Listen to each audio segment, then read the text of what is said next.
Where's my pin? What the fuck? No! I like she yelled pin. Oh, I found it. It was in my dice. Blame Tennessee. I can't with y'all. All right. Last we left off, within the Hell Realm itself, you guys have made a contract with the king of this specific level of hell to deal with Zenzo within 7 days. You must return to contract. You're allowed to keep the orb. You go with Lucia to get transported over to Zenzo's domain. Within here, you do have an ally join with you, which is the right hand of the king, to help you throughout your adventure during this process. As you guys do leave the hut, you do notice a small little girl standing inside the attic. Making your way over to throughout her domain, going through a swampy land, you do encounter this little girl again, kind of sort of following you. Along with that, while you guys are trekking through this water, you do spot a large creature that is following you. A humanoid, armored crustacean-like creature with 4 appendages, holding a halberd in hand. You're able to find out that, at least in his current position, he is protecting the girl. Once you're able to convince him that you are currently not a threat, he turns his back to you to kind of tell you that as long as I don't see you go in the house, I won't hinder your progress by doing so. But just know that once you're in there, I will have to stop you. Heading in, you pull yourself back with the this force from the house itself as Manon, you pull yourself back, and as you lay back on the ground to make sure that the girl doesn't get taken, you see getting pulled into the house instead is Nyx, with the eyes that match of Remus's influence of the golden eyes, as she welcomes the embrace of these dark eldritch tendrils that pulls her into the domain. And that's where we left off. As of right now, you guys are at the front door, which is right here, right her.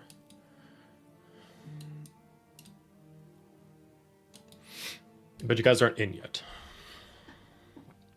Should we put our tokens down? No. Or no? No. Nope.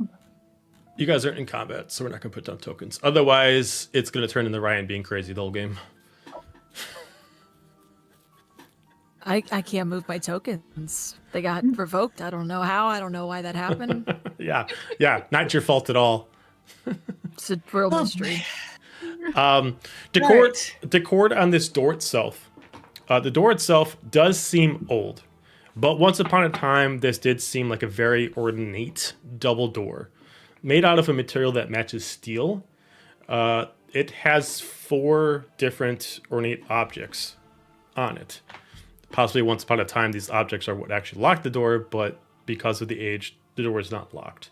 One has a symbol of a sword. Another one has a symbol of a heart, but as a more actual heart, not the actual upside down butt. The has a symbol of, hang on, I gotta remember, has the symbol of the waves, and then has a symbol of what looks like a serpent. It looks like once upon a time, these symbols held the door shut, but the door is old and it's aged, and they aren't doing anything right now, so the door can be opened. So it's unlocked, but it's closed? Correct. It's closed behind Nyx? Nyx never opened up the door. The Eldritch Centrals just absorbed her into the house. That was Noted. Wasn't that what just happened? That was Nyx, right? How did she get here? I don't know. And Wasn't she going to? What was she going to do? There was something she was going to do. She was going to go in to talk to somebody, wasn't she? I mean, do we know if that was actually her? Silic, is that her? as I hold up the the necklace. Are you just holding a necklace, or are you wearing Yeah, it? no, I'm holding like it's around my neck, but Oh, hold it. okay. Anytime I have to talk, she talks to it like a walkie-talkie. Fair enough. He gives you a very somber, noted tone back. Looks like her. Sounds like her. Doesn't act like her. Well, wouldn't she be with your physical body? I mean, I don't expect her to be doting on a lifeless corpse. Well, I didn't really expect her to have black tendrils and look like That is that was odd. Venus, right? That is odd. She's not a warlock, and you know that's definitely energy from one who communicates to a darker being, and that's never been her way of power. I don't. And his voice starts like the volume starts to lessen as he starts to take these words out. I don't know what I don't know, and then also it just stops. Zillick, He goes quiet. if you can still hear me, we'll get her back. Hang in there. I'm gonna gently push Ghost Child off of me. And then I'm gonna not so gently go and kick in the door and march inside. All right. You kick in the door. Well, I guess we're doing this. I guess so. The door itself, like I said, has been kind of loss of its locking abilities over the time. And as you kick it in, you notice that even the hinges have been a little loosened. As you kick it in, you immediately bust down one of the doors off its hinges, immediately creating a huge as it immediately slams down of this probably 100-pound weighted door on the ground. Immediately creates echo into a large atrium. Even though the door is warped, the inside looks clean. The door's open. Nix, are you in here? Are you saying that from outside? I peep my head in, Okay. like You- right behind Manon. Nix, Boop. No response.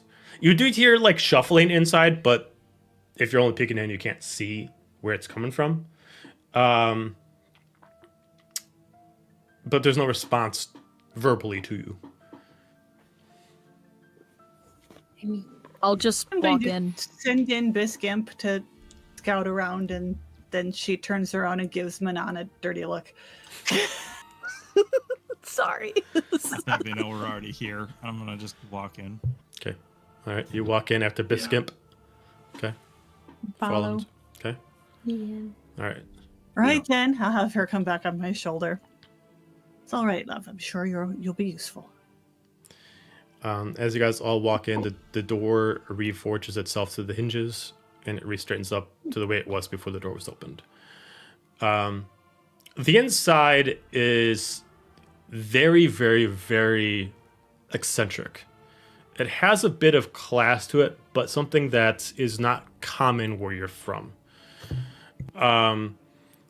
This is, in all intents and purposes, a lavish mansion.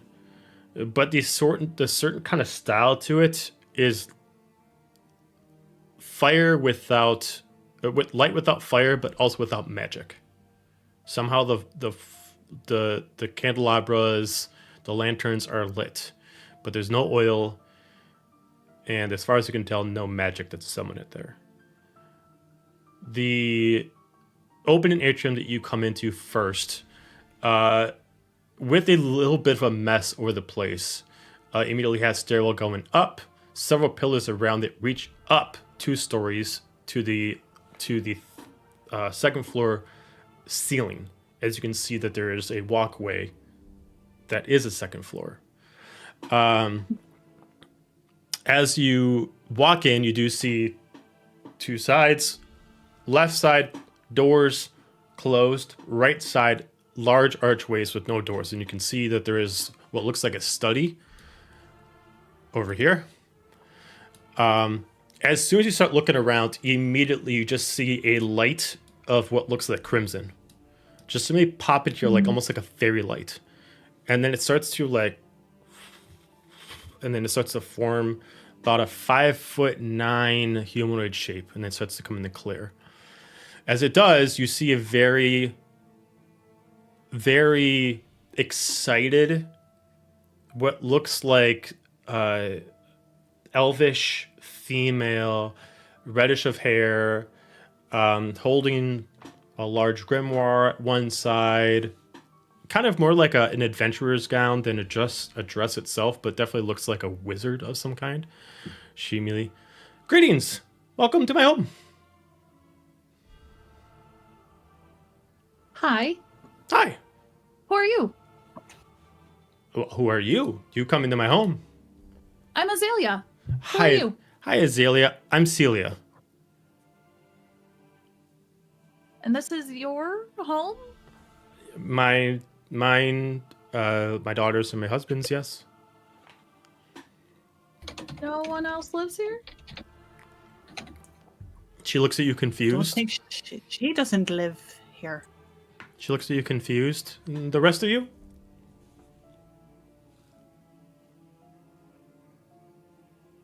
Just passerbys coming out from the storm for a minute. She kind of like reaches over. Okay. I think we might have met your little one outside. Samara? I think that's what she said, yes. And she is our little adventurer. She does kind of run around the area quite often. Don't worry, she'll be fine. Did she stay outside, or did she come in with us? She's not with you.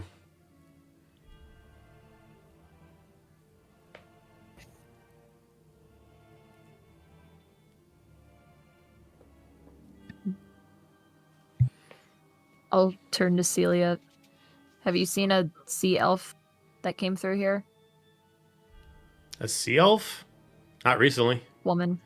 I mean, she kind of like gestures over to like the opened areas that you can see, and then she kind of like gestures, and she kind of like gestures to like the wall on the west side where doors are, and you can kind of hear people scampering in there.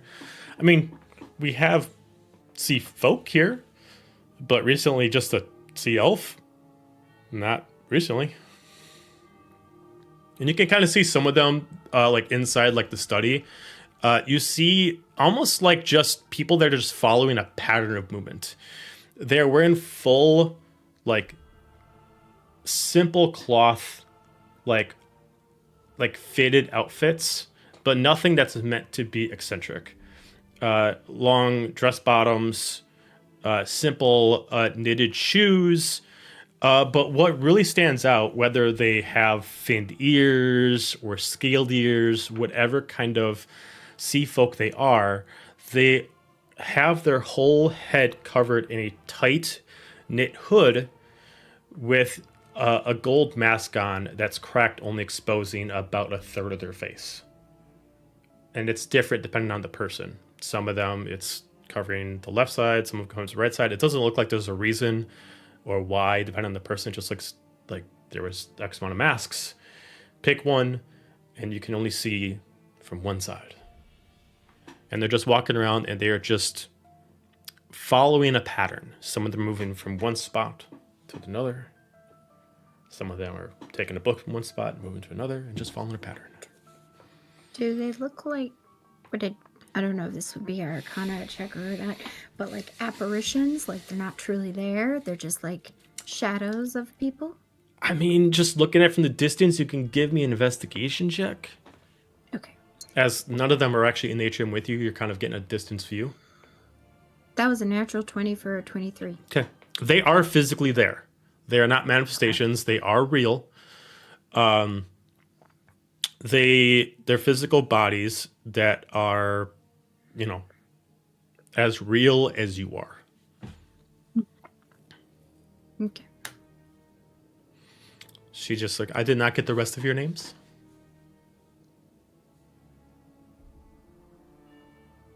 Alistair. Pleasure. Celia. Roneen. Pleasure. And this is Biscuit. Ha. Lovely. Pleasure.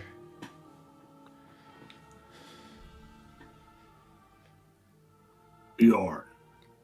Very good.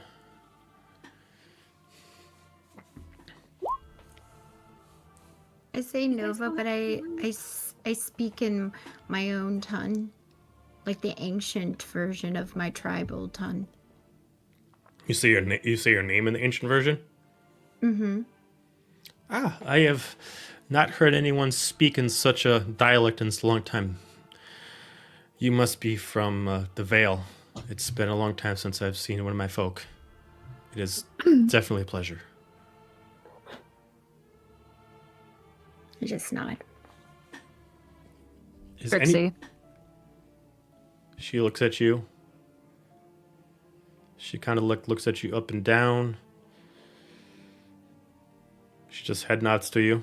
Does anybody actively not give out a name? Okay. She looks at you. Well, it is... Actively not what? Oh. What'd you say? I'm sorry, I was trying to double check what you were asking. I'm asking, is anybody friend enter? actively... What? Did our friend enter? The guy the king sent with us that I wrote his name down somewhere? Yeah, he's with you. Oh. Okay. Yeah, Okay. he's with you. He'll say his name. I'm not gonna go back and forth with him. But yeah, he'll say his name. But yeah, Ian. Yeah, Ian. He looks. She looks at you, and she looks at you. Well, it is lovely to have you in my home, storm or not.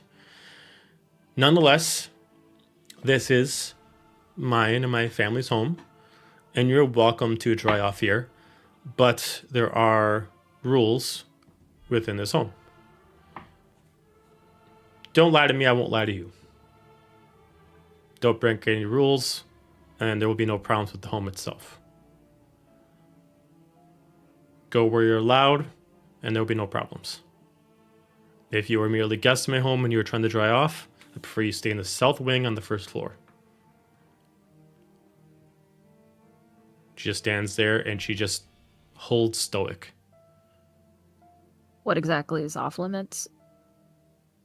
She then just kind of like moves, and she's anything that's not the first floor south wing, and she just gestures to the area that you're in.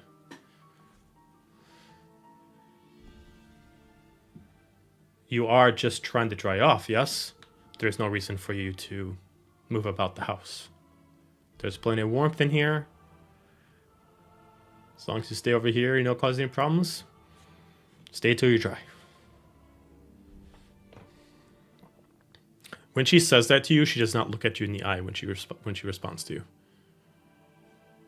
She just responds to the group, answering your question. And if we have any questions or need anything in particular, where will you be? Right here.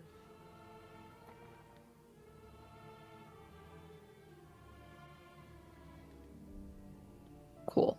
While you're saying that, you, Manon, can give me a perception check because you're the one who's asking this.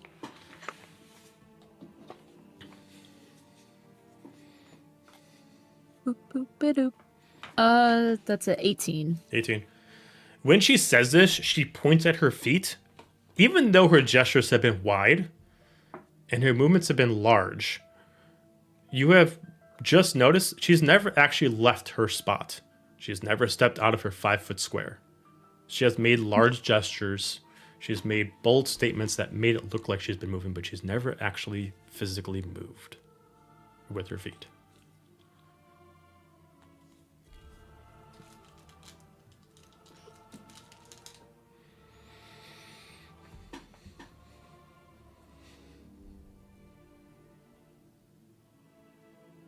Be a shit. I'm not going to be a shit. Okay.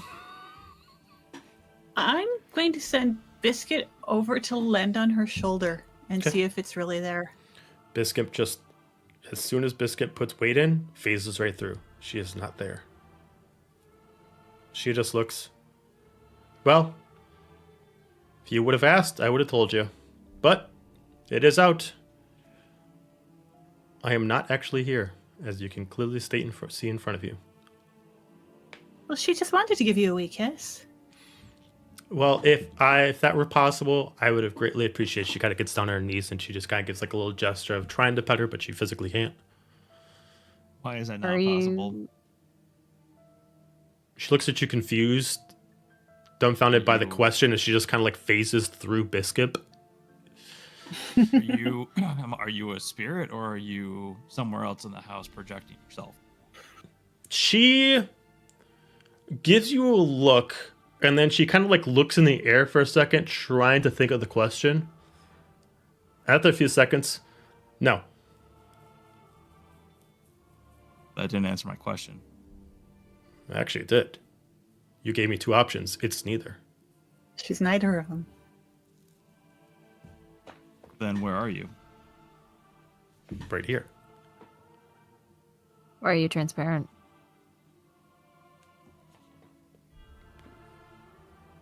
Is this like the way you approach any person whose house you just kick the door into? I'm afraid she does. She's To be born in fair, a barn, this Well, one. I'll tell you what. I will answer your questions when you tell me the truth, as she looks directly at Manon. Until then, any answers outside of what I've freely given are not offered to you. And then she does not look at Manon. Okay, can you tell me why you're not corporeal? Why I'm not corporeal. Yes. as in That why one's you a do little not bit out of my grasp. I appear, answer questions, and I leave. That is what I do. As far as why I am the way I am, why are you the way you are?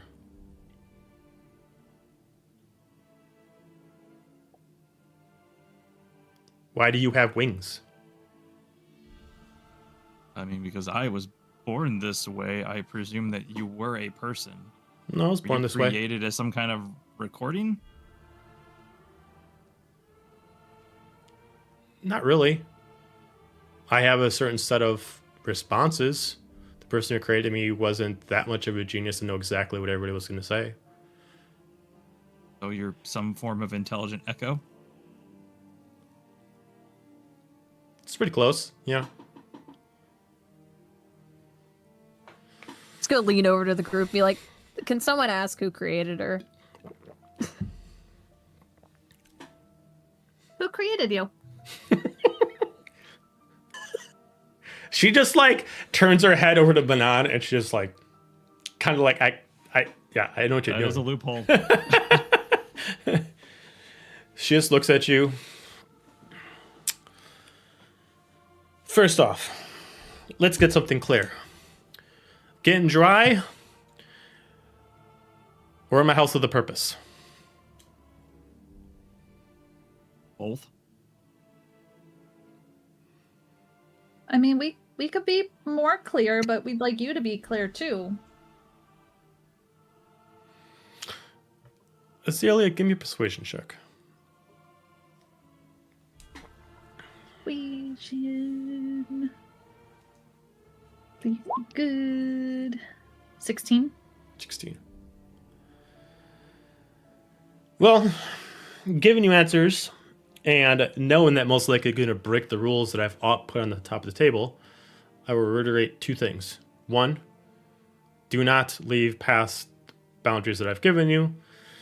Otherwise, the house will take into its own account. Two is you follow the rules. Perhaps the answers will be brought in front of you. Nonetheless, creation. I don't know who created me, but I know my purpose. I know my purpose was to activate once Celia Ternesa died. and to respond to intruders in her stead.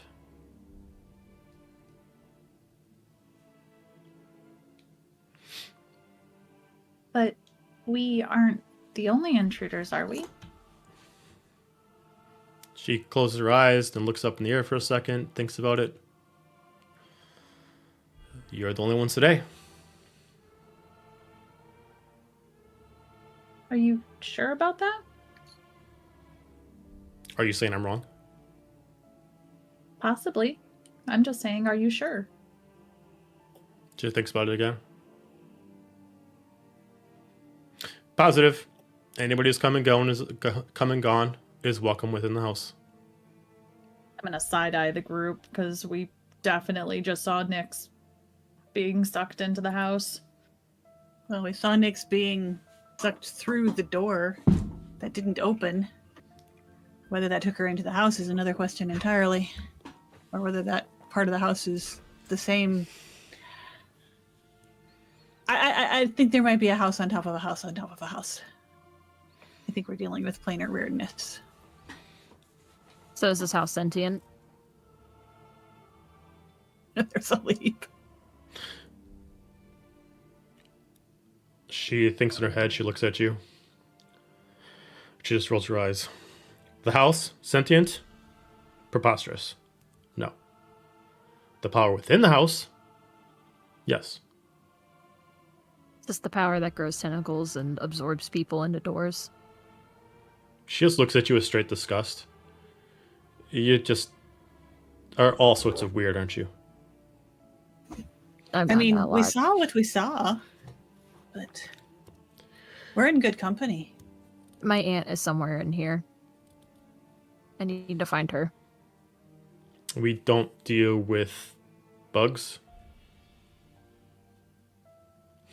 Okay. So is it right? Celia? I'm sorry. What do you go by?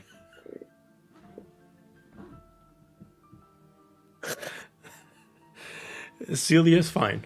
That is a name I was given upon my creation, and that is a name that I represent as. Celia, here's the deal. Yes, we are passerbys. Yes, we are trying to get out of the rain. But we have a multiple thing. There's a layer of it. We are looking for somebody by the name of Zenza. And we are looking for an orb. We have reason to believe that it's in the house. Zenza is here. As far as an orb, you'll have to be more specific, but Zenza does occupy the house's parameters.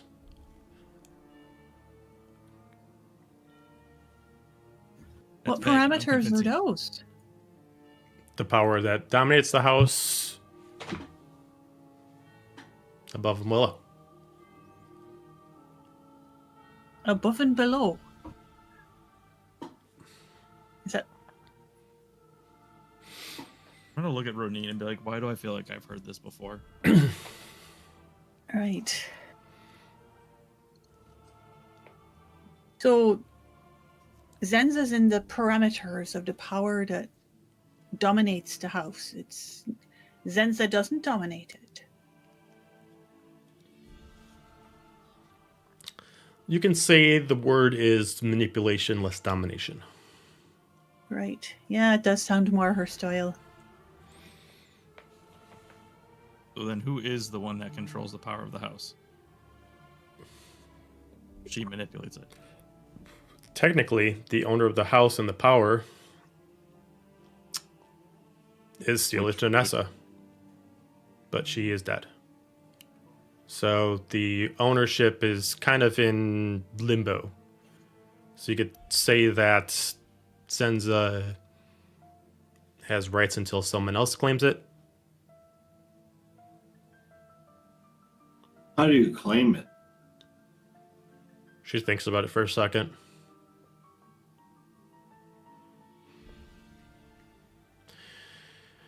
Well,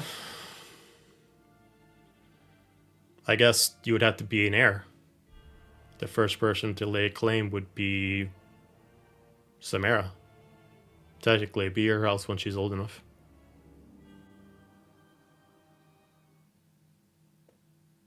Is she dead? Who, Samara? Yeah. I don't believe so.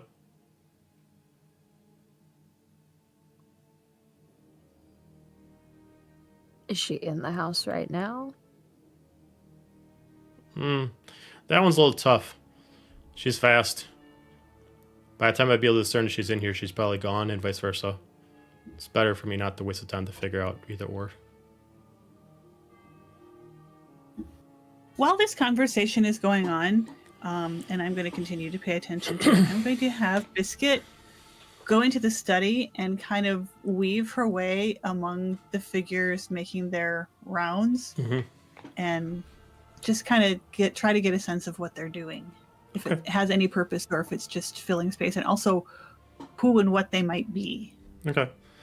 Through Biscimp, perception check or insight check, depending on what you want to apply for this. Okay, I think I'm going to go... Ooh. As much as perception is the better roll, I think I'm trying to figure out what's going on with the people. Fair enough. So, 17. 17. Much like a large toy with gears and levers on it, many of these people are following a set pattern, going from one spot back and forth, and the amount of complexity that each one has is maybe 3 rotations, 3 tasks. And we start back, they do them again, but they do not reverse. If they put a book on the shelf and then go to the piano, then go to another shelf, they don't go back to the piano, they go back to the first step and reset. They don't seem to deviate from that path at the current moment. The process is very much a daze. They rarely blink, and it seems, without an Arcana check, this definitely feels either of suggestion or charm.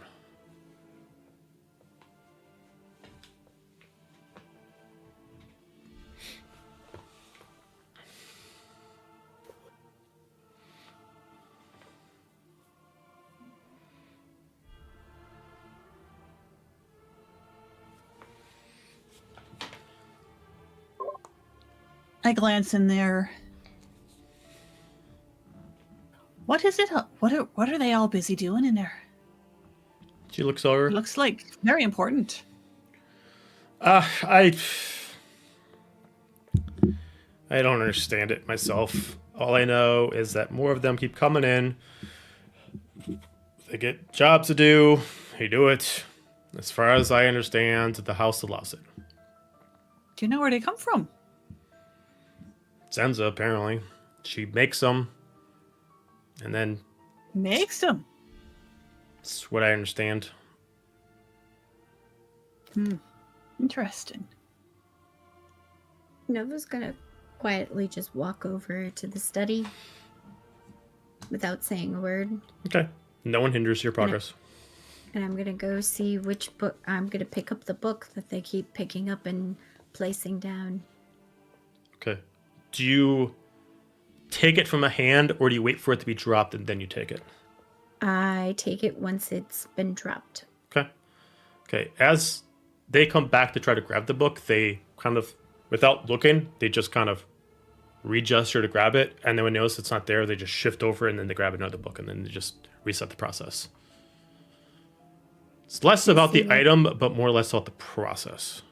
Can you see what book it is? The current book right now just seems to go for standard history taken of like 400 years ago of the Feywild realm. It's nothing specific, it's just history. I'm going to flip through it. Okay. And look to see if I see any mention of the orb. No, you do not see anything. If you look at these books at all, these books have a very vague process of history. None of them are gonna, what you assume, are gonna bring up the orb. You even get very little context about your tribe. It's more or less like brings up like, here in the west side of the Feywild, you find the more desert lands that are home to this tribe, but they don't really bring up like what makes that tribe unique to themselves, kind of like that. Can I see what's the next books that they're using? That they pick up and drop? I'd say it'd be the same thing, but it'd be the Shadowfell run. Can I go to the bookstore or bookshelf that they were picking up the books from? Okay, you go to that shelf. Do I see what, like, does it contain all of the realms? Like, books for each of the realm? It looks like it covers essentially 5. You got Averant, you got the Shadowfell, you got Heaven, Hell, and then you got the Feywild. I'm going to remove each book from the bookshelf. Okay. I'm going to have to roll for that one then.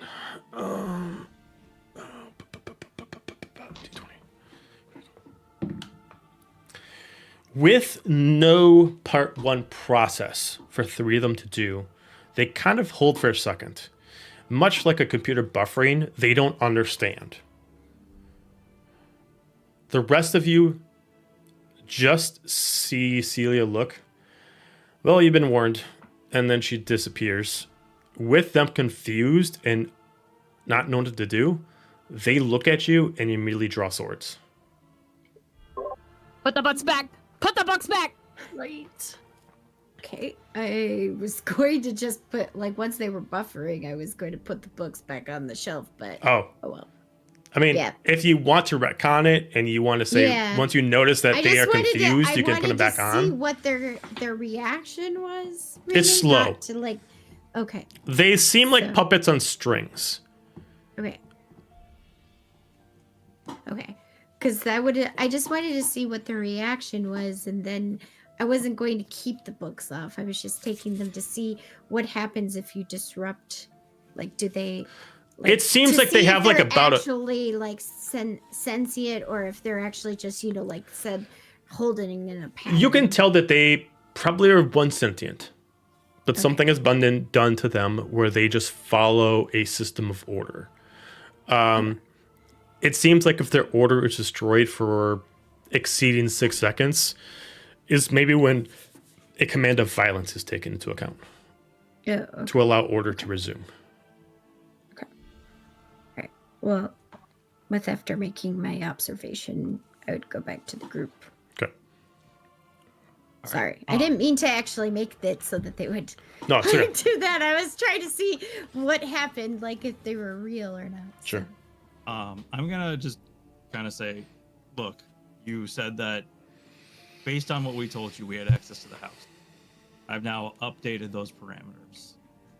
Do we have permission to go throughout the rest of the house to look for the orb that we're looking for and for Zenza, with the reminder that if we can remove Zenza, then Sensa would have ownership of the house then? She looks at you. I don't have the authority to do anything with the house. If you want to break the parameters of these intended guidelines, the warning has Who been makes the given. parameters? I'm assuming Zenza.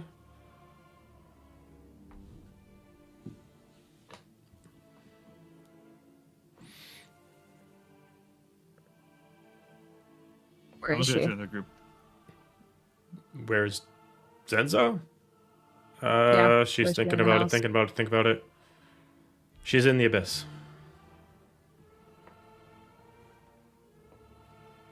Do I have to go into the basement for that? She I mean, not you would have to know? get to the basement to find a way to get there.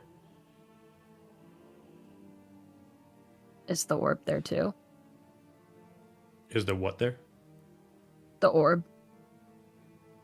That I am not sure. The orb is immune to my abilities. I don't know where it is unless I can physically see it. What about contracts? What about him? Does Ensa keep her contracts in the house? Her devil contracts? I am not omnipotent. I've been given simple commands to answer questions and at least know the parameters of the house. As far as knowing their paperwork, if you feel like you want to investigate, You do not have my blessing, but feel free to go ahead.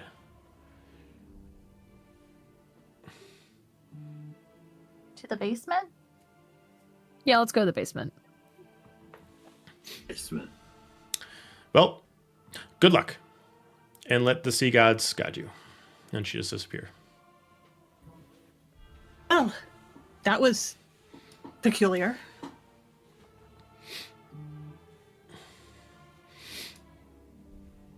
Do I see a door that I could assume leads to a basement? Nope.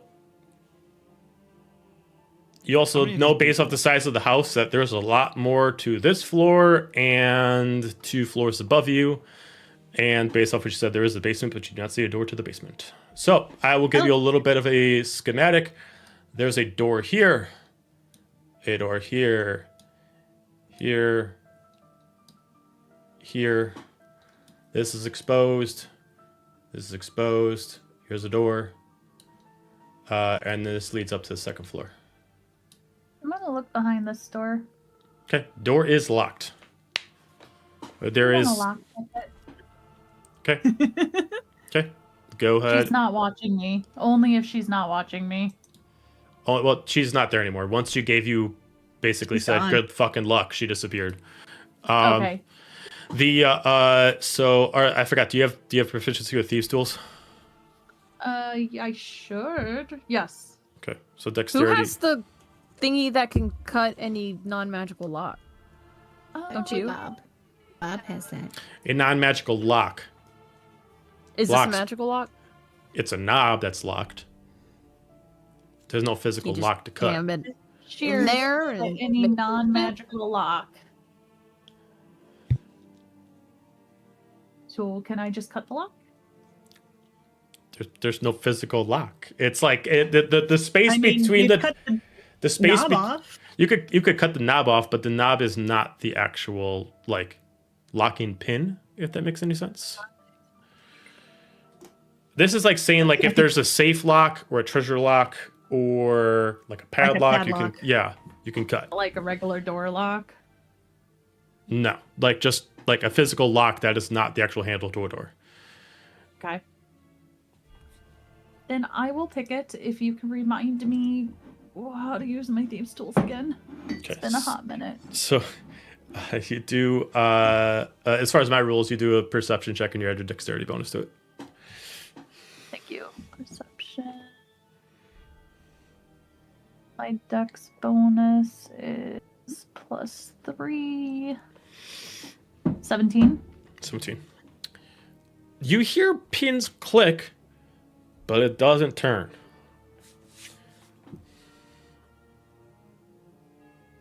What's on the door? The door itself has an edging of a heart.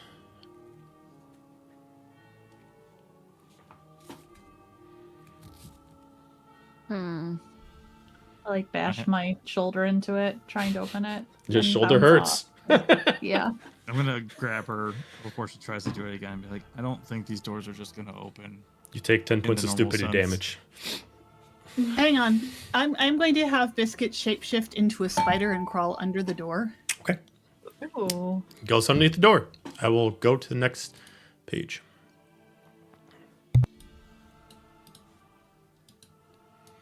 So, he appears here. Or I'm sorry, here. Okay, what does she see? What is all this? So as you come in, she sees a long hallway. A lot of the furniture is being covered with blankets. There is a stairwell that goes down here. You do see there's a door here that leads back from the way. That was the door that also led over here. So really just a hallway. Door. Oh, it's not coming up. Door. Stairwell. Door. Door and... Excuse me, door. So nothing appears immediately threatening? Nope. All right, I'm going to have her shift back into imp form and see if she can find a latch, find a way to unlock the door from this side. Okay. There is no specific latch. It does look like something just needs to unlock it. There's no specific turn. There's no specific dial. There's no specific bolt. Just looks like a key needs to be had.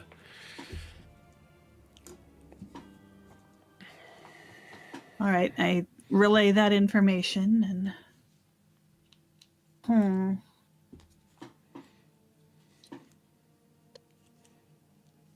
Didn't we have some kind of key? Didn't we have some kind of key? I was gonna say, can I use the item I got and perk my finger again, fill full blood, and write unlock on the door? Okay. You fill it full of blood. If you were going to use your whole amount of blood, I'm going to need you to roll a d6 and subtract that from your hit points, please. Guys, the rings above table, the rings that we found under the statues seem to represent keys. Whether they're keys to doors, I don't know, but we had the impression that they were the key to something. Yep. Okay, so you take 6 points of damage. You write unlock. The door itself does unlock. Who took the rings? It was Bjorn and me. Okay. Yeah. I'll be the first to go inside. Okay. I'll follow rubbing my shoulder because it hurts. I'll follow rubbing my finger because it hurts. Okay. Do I see the stairs going down? You do. Immediately? Yep. I start walking down them. Okay. You do see a large, intricate door that actually has what looks like a green iridescent covering over it that has a symbol of a serpent. Looks like you can't even touch the door without actually unlocking the actual serpent seal. We need to find more keys. That's some real Silent Hill shit. No, this is some Resident Evil shit, is what it is. You want to open this door? You gotta go through the whole damn house.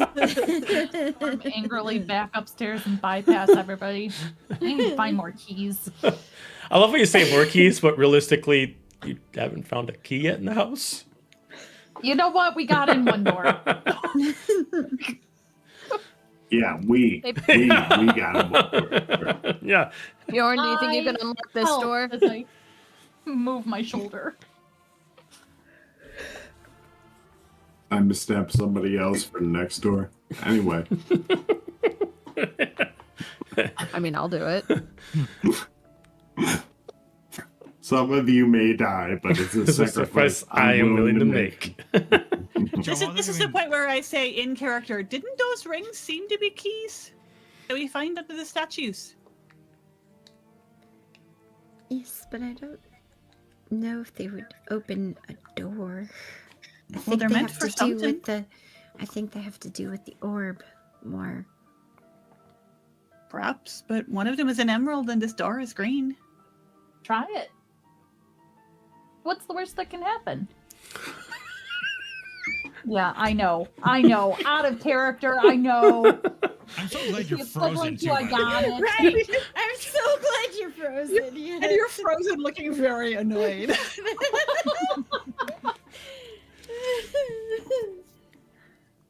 I mean,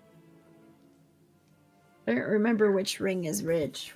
Well, I mean, I'm pretty sure it was was with Not Nova. and an emerald. Yep.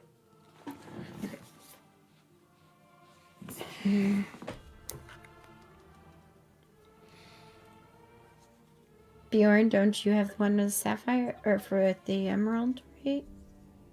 Or is it the other way around? I can't remember. There's an Yeah, I thought you had emerald and I had sapphire. Okay. Okay. Either way, I'll go up to the door with the ring then. Okay. You can't seem to touch the door without pass buying this green field. It doesn't seem to do anything with the presence of the ring. Okay. Oh, can I try the knob on this door while this is all going on? Okay. The knob is locked, but does seem like it's not as specific to a key as the rest of the doors. Looks like this could be simply just picked or bashed in if with enough force.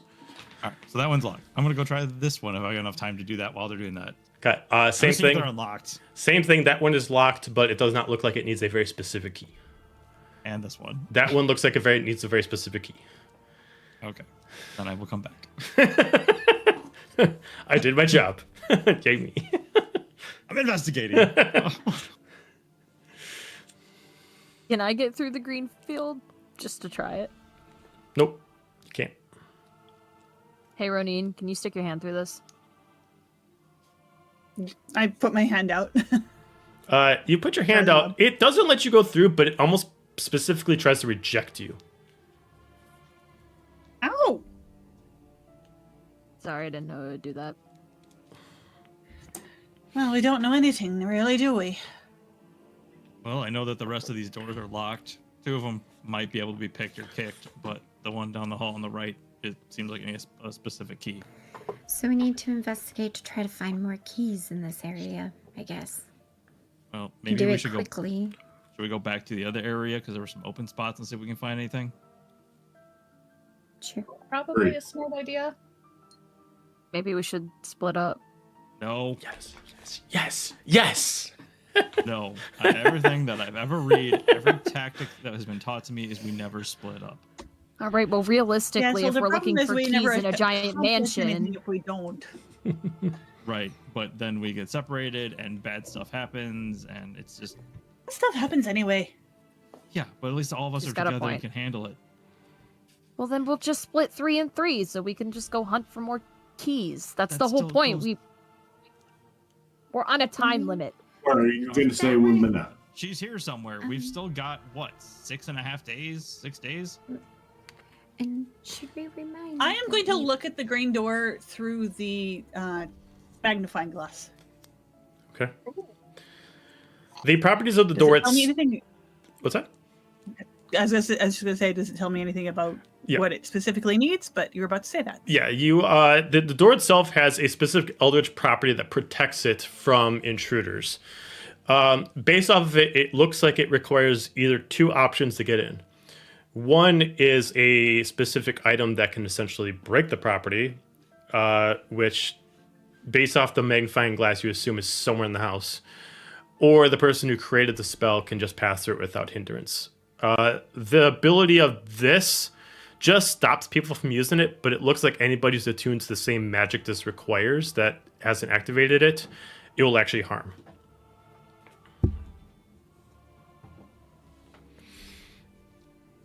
What were you saying, Nova? I was just gonna say the last time we split up was in that castle, and those puppets. Oh yeah, that worked out slash- great. They. I was hoping nobody would reference that. I'm just saying, maybe we shouldn't split up. I am not going to mention the part about it actively harming the people attuned to the same magic that activated it. But I'm going to say the thing. Well, it needs a specific object. It's not telling me what the specific object is, and I sort of hang it against my hand. But it needs a specific object to break the property that's keeping intruders out. So we need to find Their keys key. and a specific object. Can we just split into 2 groups? We don't even have to go far. You can cross the hallway. Why don't we just start looking? And if this seems to be a good place where we can see each other and get to each other easily, but still cover more ground, then we'll do it. Well, the main floor has the 2 sides. We can still see each other. That sounds like a good start. I'll take the left side. I agree. Let's go. Okay, so you guys going back over to the south wing? Yeah. The other map.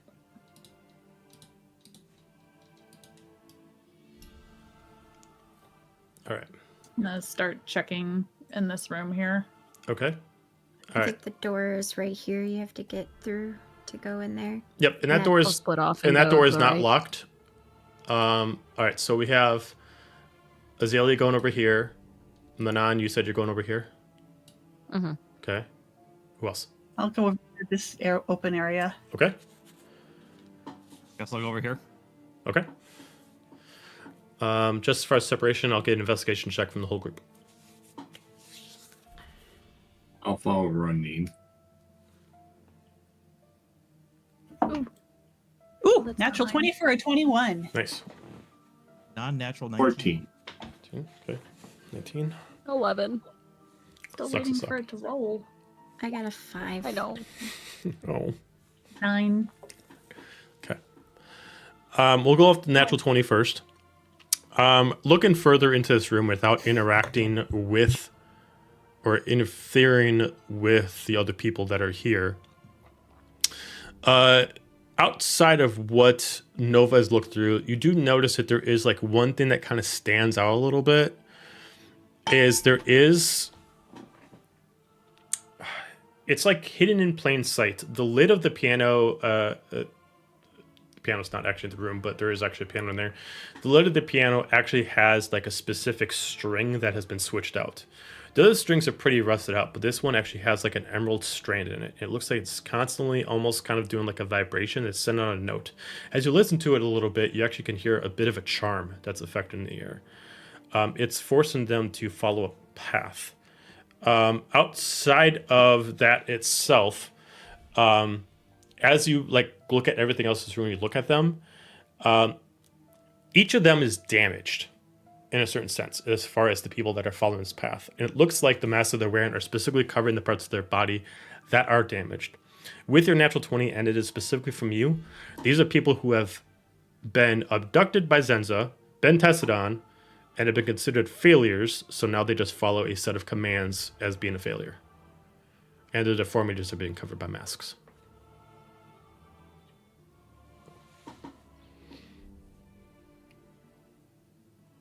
All right. Making that observation and seeing that, I am going to reach out and try and pluck that string out of the piano. Okay. You pluck the string. They just, like, they follow their commands for like another 30 seconds. They start to slow until they get to their last stop, and they just stand. Their eyes close, and they look like they're just go into like stasis, standing still. They don't move. They kind of twitch a little bit at like the sudden like a nerve firing or a signal flaring up, going off, but they just hold still. And kind of in the position we're left off, one of them just holds like with their arms dangling. The other one kind of like is holding a position as if a book was in their hand. And another one looks like they were stuck in a reaching position. Okay, now just to clarify, because I said I was going into this open area over here. This is where the piano is? Yeah. On this side? Mm-hmm. Okay, so that's all happening over in this room, in the study, where those guys are. Yep. Okay, so you guys see this happening. Okay, so... Whoever's in the study.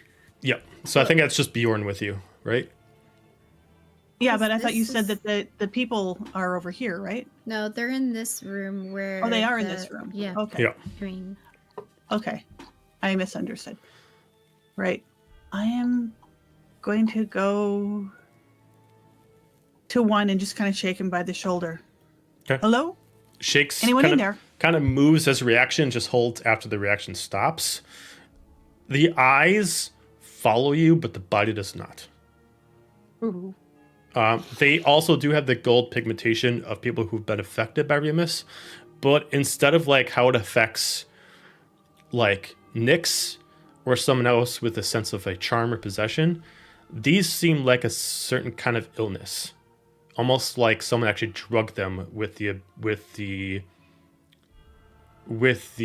call of Remus, kind of like that.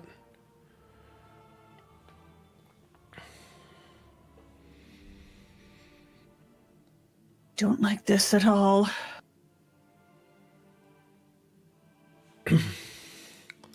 Bjorn walk up to one of these. Oh, go ahead. Sorry. No, you go ahead. You do what you're doing. I would like to walk up to one of these figures. Mm-hmm. And you say their eyes follow, but their body just goes through the motions, yeah? Correct. Okay. I would like to try and get in front of one of them and pull out his dagger. Okay. Blink twice if you want me to end it. There is no blinking of one or twice. Their eyelids do not move.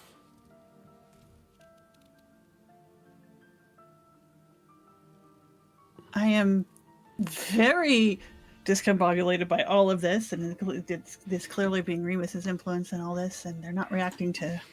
And I'm going to stand in the middle of the room, and I'm going to summon the full length of the King's Bearer and just put it down, like hold it like this, like just see if they react. Okay. Not attack anybody, just have it manifest. The one in front of Bjorn twitches a bit, but only does a way to shift its contortion. It like straightens up, twists, and it turns towards you, but then it relocks. Another one eventually shifts forward, moves about 5 feet, then stops a little bit. And then they just hold. Looks like they have an inability to leave the room's barrier. And then they just hold.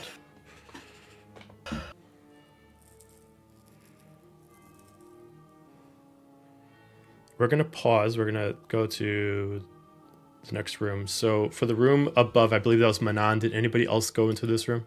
I just did Manon? No. Just Manon? All right. They left me to my poor choices. And you got a 9, right? I got an 11. 11. Okay. This room is definitely, or at least originally, was meant to be kind of like a grand meeting room.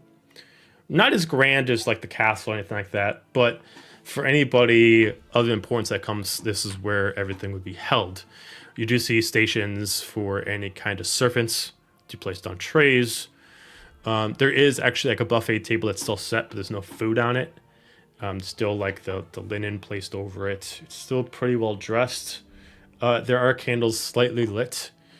The only thing that you find of importance in here is that about right here, and it actually is on the map, there is a large parchment that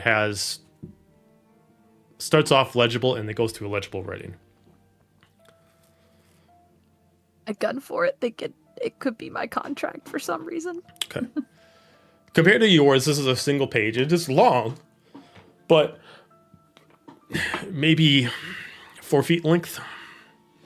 It starts off very, very sophisticated in writing, but not as great as the way that the king drew out the contract for what you guys are doing now.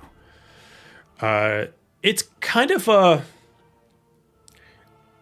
pseudo last will and testament. Hang on, let me pull it up. Okay. It's been 5 years. We've somehow found ourselves in this place. She's been able to transport our home to this dimension. She said it was for our safety. She said she could protect us here. She said with the power of the orb that we'd be safe. And in the first few years we were. But of recently, noises, scratching against the walls, and the comings and goings of those demons. She won't answer my questions. I don't know what to do. One would say that love should answer all, but at this point I also fear for my daughter. Luckily, she has an unfortunate knack of hiding from us consistently, both in the house and outside the house. And I believe that she's smart enough to know that if a threat would arise, even from myself or her mother, she would run and she would hide. It kind of spaces there. And this is where the writing starts to change. It's not fully legible yet, but you can tell the penmanship is a little altered.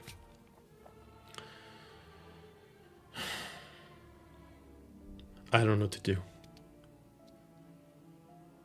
I don't know who she is.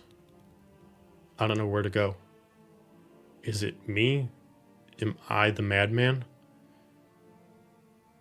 Is it my daughter? I don't know what to believe anymore. Every time I see a new creature outside, I don't know if it's my own reflection or something else. I've started to not even recognize myself. My skin has changed. Don't know what I will, and then it just spaces off and just goes, don't understand, can't, won't, must protect.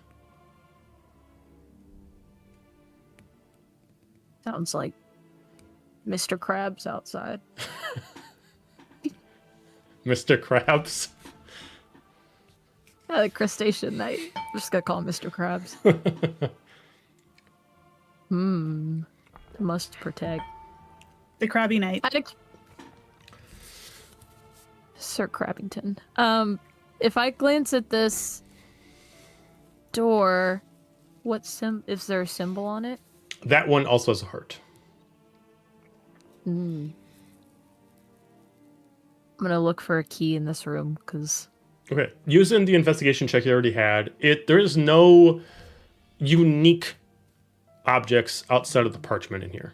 There are forks, there are knives, there are instruments, but nothing of any importance. I would say to grab your attention about here, you do see a bit of a torn parchment. And it does look like specifically the three family members together. But it looks like either due to some kind of stress or just age, the parchment is the fabric is starting to pull itself and wilt away from the actual framework itself. And it's starting to kind of fold itself over. I've read this in a book. I'm going to take the parchment and see if there's something, but rip it and see if there's something behind the picture. Okay. As you pull it out, you do see a note edged in. It looks like it's done by a fingernail. The note... Hang on.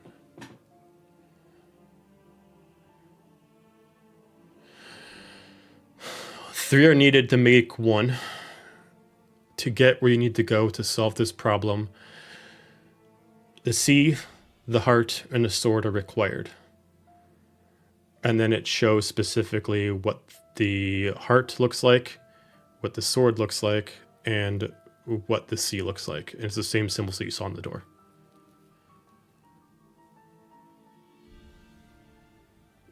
See the heart and soul. Are these like actual physical?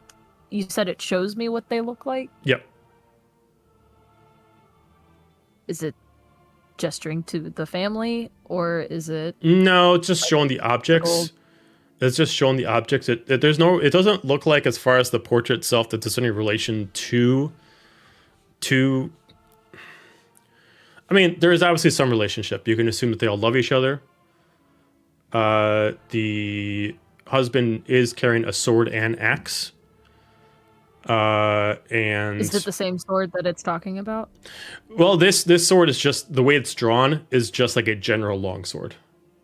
It doesn't look like a specific drawing of like it just shows like the key should look like this, kind of like that.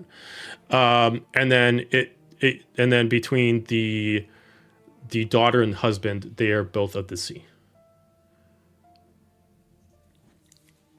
I was hoping there's a secret compartment back here. I'll spend a little bit longer to see if I roll a better check. I'll let you do before I give up on this room. I'll let you do more investigation then.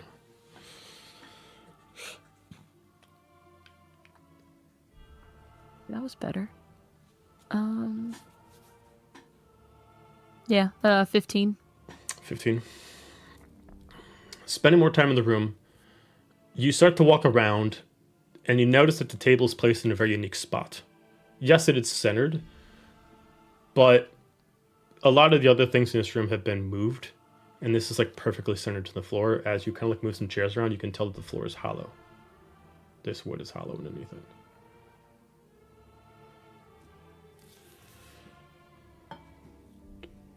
I'm gonna flip the table. Okay, you flip the table. Hella loud. Okay.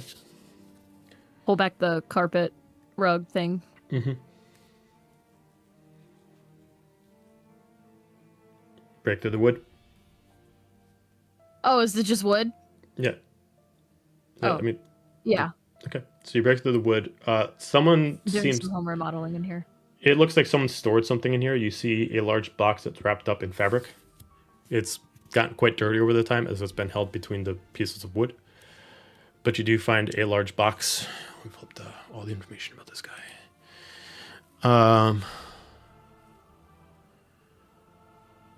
Okay. As you open up the box, there is not a very good quality, but a large, like, someone took the opposite side of another piece of artwork and they started drawing on it. And it's like almost kind of like a pseudo, like, child's map, kind of like of directions of what to do in the house. Okay. Specifically shows that it shows that certain doors that are colored with the color gold requires what is called the longsword key. Ones that are red requires the heart key. The ones with blue requires the water key. When all three are put together, they create a key called the Great Old One. Each key can be located on a statue of the corresponding person. It specifically shows one statue has a knight, or it can have something that resembles them. So it shows specific 3 items where these were of unique value of the place. One shows specifically a helm on top of statue. Another one shows specifically Samara in her hair. Another one looks like Celia and the back of her hair. And another one looks like a specific person that actually looks like a even more of a human minotaur, but it actually circles their eye. And these are objects of importance in the house? Mm-hmm. Okay. They are labeled as the heads of the house. Oh. Hold on.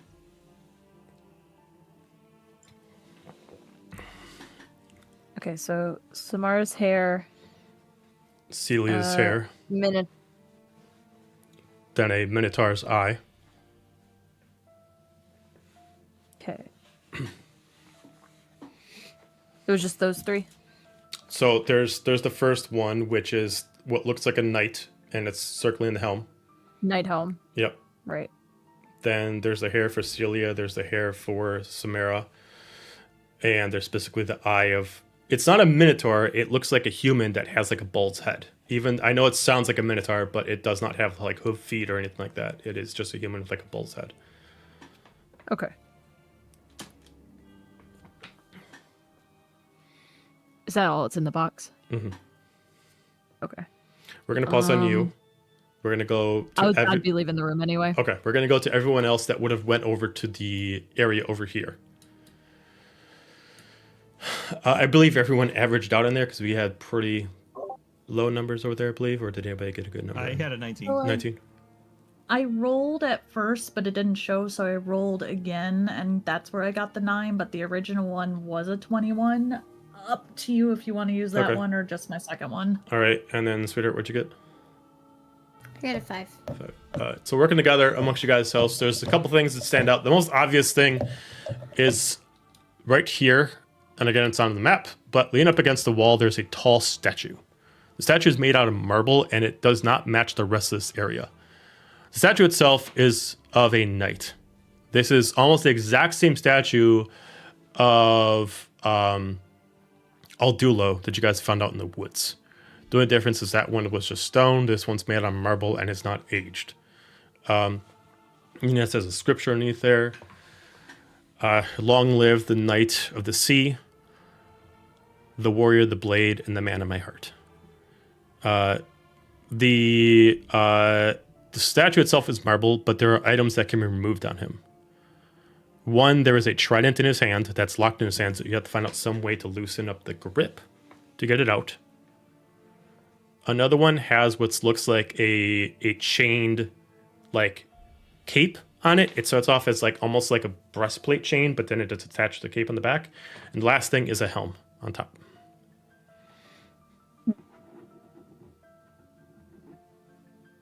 I try and see about wiggling out the weapon. It's in tight. Do the other 2 pieces come out? Yes, they can come off. The chain can be unhooked from itself, and the helmet can just be lifted right off. I take them both. Okay. Does it look like once she took them off that it loosened anything on the statue? Nope. If you are looking at the statue, though, it does look like something can be added to the statue to loosen the hand, specifically at the hand itself. Is there anything else in the room around us? In the room itself, there are a few different things. There is the actual planetary system that's focused on, currently right now, the hell world that you're in right now. It is constantly turning, and it's currently following just like an untitled direction. It's just flowing through active events that's happening in the dimension you're in now. The books themselves are constantly moved by different kind of people that are going on, much like in the study, and they're constantly shifted back and forth. But this one has more specific things. And these are all journals about what has happened to this house. But it's not specifically what has happened lately. This is like, this house has existed for about 500 years, and every instance of everything that's happened in this house, journaled by either the owners or the servants. Outside of that, there is a door at the far end that needs a heart key. There are steps that go upwards, but it looks like there's specifically someone blocking them right now, which is another one of those people, and they're just standing still.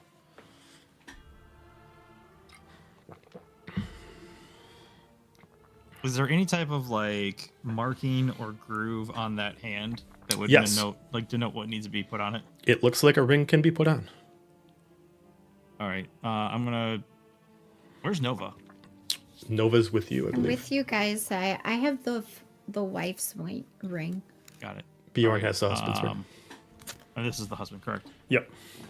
Okay. I'll go back to the door and be like, Bjorn, hey, can you come over here with your ring? Coming. We'll go over. I go with him. Okay. I do not want to be in the room alone with the creepy people. Okay. And you go into another room with creepy people in it. Okay, you get there. You guys are all in that room together. I'm assuming Manon would have heard this too, because you would have exited out of your room at the same time. Yeah, I was probably walking that way.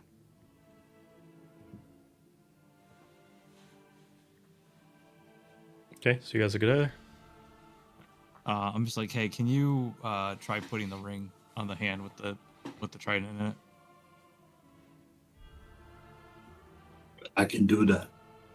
Take the ring off, and I will reach up and try and place it on the hand that's clutching the trident. Okay. As it does, you do the hand just has a mechanic and it opens up and the trident just drops down. As it does, you do see a trident is actually hanging to something, which has a small key that has the shape of a longsword on it.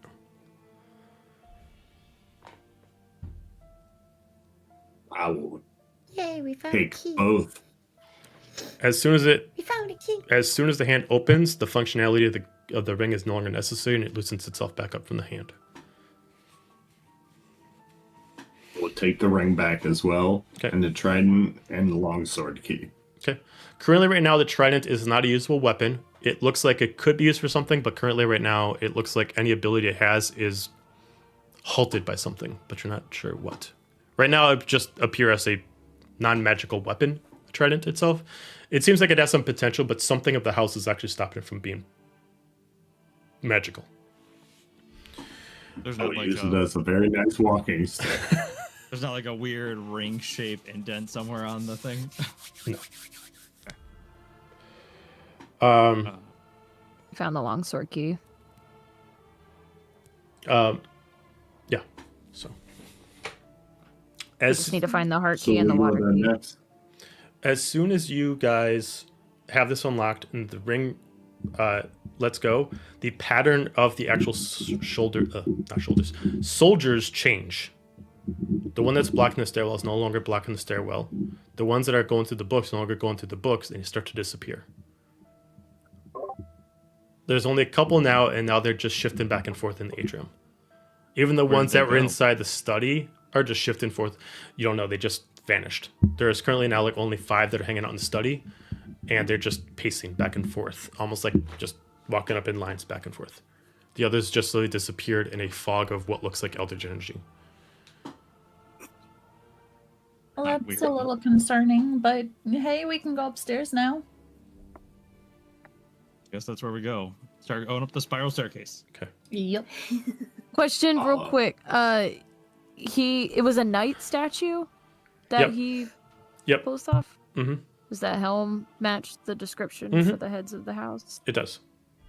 Cool, I'm gonna pull the helm off the knight statue. I without think saying someone anything. already Oh, grabbed I'm it. already carrying it. Yeah. I've got the Oh, helm slay. and Okay, the chain perfect. thing. The Okay, Strip never mind them then. down. we took all the items off of it. I'm gonna have Biscimp fly ahead of us as we go up the stairs. Okay. So you guys are up here now. Where Yeah. did we come up? Okay, there we go. Yeah. Yep. All right. So Out of game, I'd like to know what this swirling vortex of terror is. Don't worry about it. Don't worry about it. That little guy. Wouldn't worry about that little yeah, guy. Just a little guy. Don't look at the thing behind the curtain. As you guys get into this area just looks down on the library itself in the room that you're in. But you do notice that against this wall, there's a matching statue looking down on the statue of the knight, which is the statue of Samara. Like, well, who wants to bet that we're going to need her ring for that one? We'll go over and check it out. Okay. We don't have a ring for Does Samara. she have hair?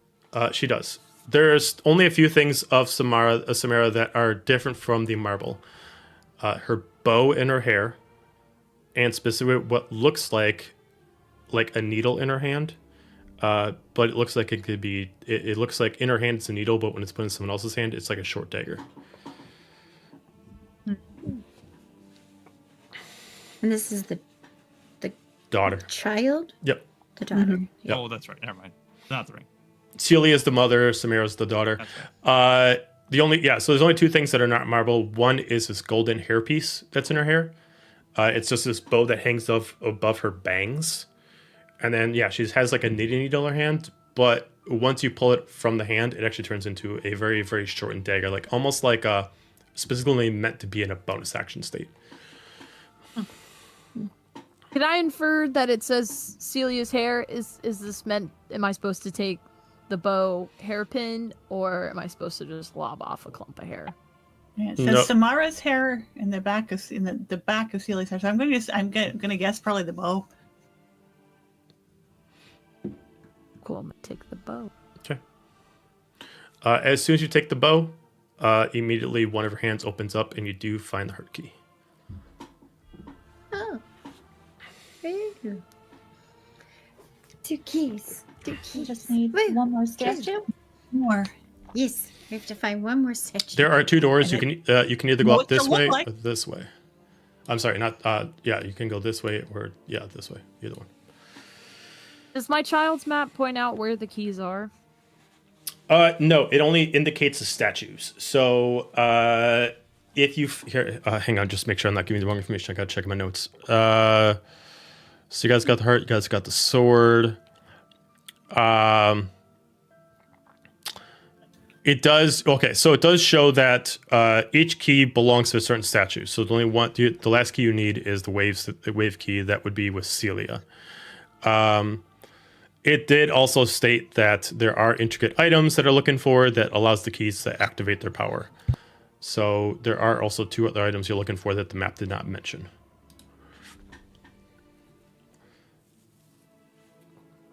Well, we have Oh. a fancy new trident.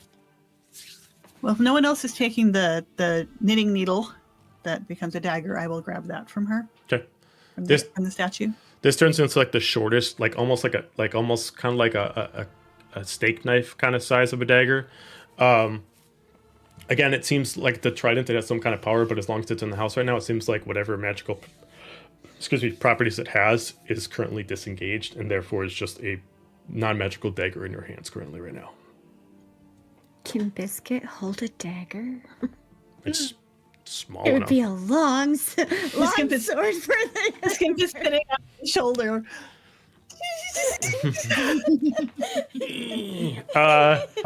Mess with the Is eye. it? Going But to crime. is it like a long sword? And No. It's Absolute- or is it? No, it's It's like a short sword in Biscam's short hand. sword. Yeah. Biscimp is probably yay big. Happy Biscamp. Yes, Um, she's having a grand old time. before we continue, we're She's going to got- take a 10-minute she's got break. used to being- You're a little, you're overdue, Ryan's conspiracy corner. All right, so, all right, so you guys are on the second floor. You've retrieved the heart key. You've retrieved the sword key. You can either take this path on the second floor, which crosses over the front door. You can take this path, which takes you back down to the atrium, and then you can just head back up, and then you can head over here or here. Choose your destiny. I think we go out to the right on the second floor, because that's like our only real option right now. Right, but this right There's or this right? Like this one? Okay. This is the closest right now?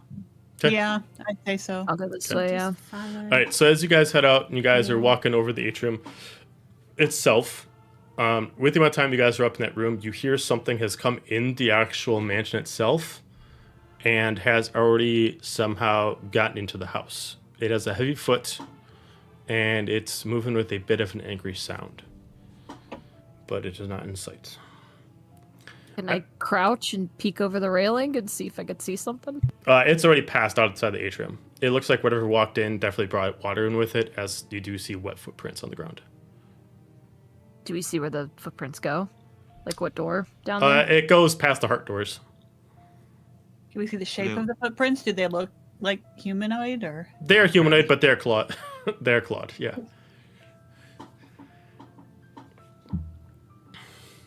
We just Does have it one sound- of Masculine or feminine from what we can hear? Heavy footsteps. I think that's it. Yeah, that's it. That's it. Oh, I thought I heard Yeah. breathing or like. Well, a you grunting noise, hear though. like a roaring, but in a bestial sound, so that cannot that will not be able to be deferred of male or female. That's fair. Sorry, I'm all here now. Is it walking? All right. Is there any other Well, I doors feel, over here? well, I feel like that just. Yeah, makes you our can either change. you can go out here, you can go over here, or you can go over I here. think that's the Minotaur. All right, I think we checked this one. Okay, so you guys go out. It is a short balcony, and actually, it's a decent sized balcony out in the rain. Most of this area, because there's no angle to it, is kind of flooded over. Looks like all like any kind of chairs or tables have been taken away, and it's just bare by itself. As you are standing out there, you do as you look up, there's like the storm is starting to increase. Lightning is striking more aggressively. Thunder is starting to crack even harder. Where unless you guys are within 30 feet of each other, you can't hear each other. As rain is coming down, you start to hear movement back in the house from where you came from.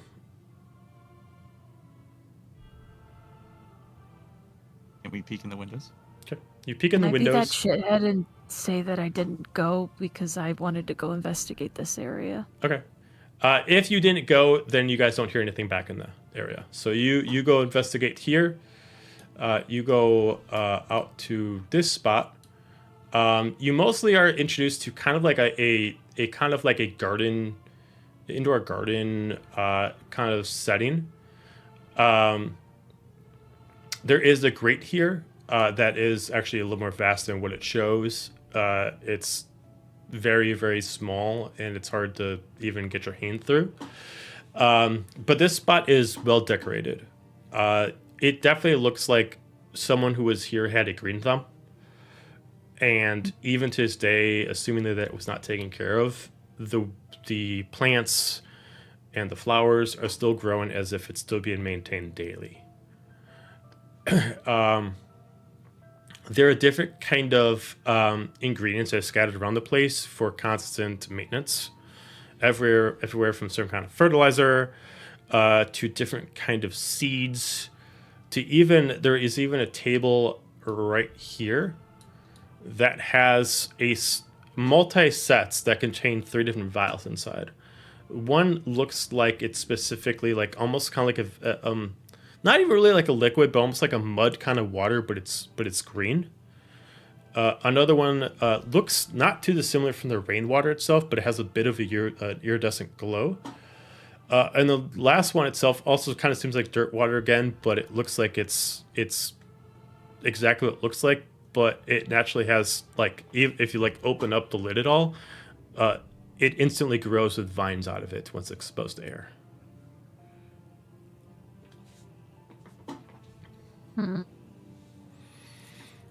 Don't touch that one. What about the iridescent glow one if I open it? The dirt one or the water? There's a muddy green vial. There's an iridescent water. glow vial. Yep. So if you open up that one, nothing really changes. The water is filled up to the brim, but it just naturally seems like it is regular, like weather water. But there's something about either the water that's in here or something the vial does to it or something someone else did to it before that changed the properties of it. It moves like water. If you tip it over, it pours out the exact same way water would out of a jar. Without investigating further, you can't make heads or tails of what gives its specific properties or what the properties represent. Where's Roneen? Well, I mean, if we don't really find anything if we don't see anything on the balcony, and actually, before I leave the balcony, we can kind of look outside and see if there's anything going on outside, on the ground outside. And if I don't really see anything, I'm going to go back in. Okay. And notice. Do I see anything other than the storm getting worse? No, you don't see anything. All right, I'm gonna go back in, and having noticed that Manon is not among us, we'll probably continue the way that we were going. Assume she continued the way we were going, and see if I can find her that way. Okay, so you find her over in the greenhouse. Roneen. I'm gonna follow Roneen. Okay. Same. All right, so you guys go over to the greenhouse. You do see Manon is checking out some vials. What you got there? I was hoping you could answer with your magnifying glass. Oh, I will take a look at the vial that she holds up. Okay. The properties of this water have actually been modified before it was actually put into the actual vial itself.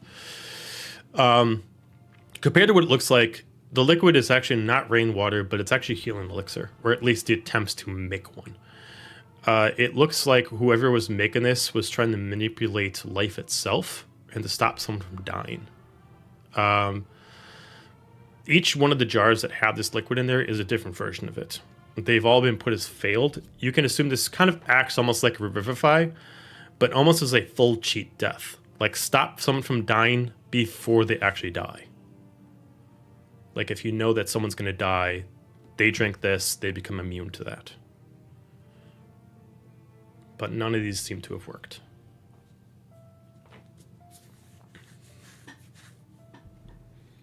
Do they have any kind of partial success? Do they seem like they would be of any use at all? The one that Manon was looking was its final version, and it looked like it at least gives the properties of Vivify if it is taken within 5 minutes of death.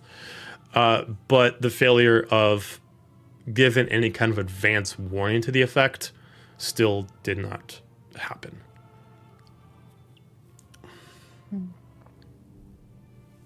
All right, well, I am going to relay that information. This might be a useful thing to have. That sounds pretty useful. I'll pocket it. Okay. So it is an advanced version of Revivify. If the person who is down, even if they failed all 3 saving throws and someone has them drink this within 5 minutes, they get brought back up with full HP, but it is not long rest, it's just maximum HP. If they lost any kind of wounds, with the exception of major body parts, a full arm, head, obviously, full leg, the body grows back. So if your hand was cut off, your hand grows back. If your foot's cut off, the foot grows back. But if the whole leg was cut off, it does not help.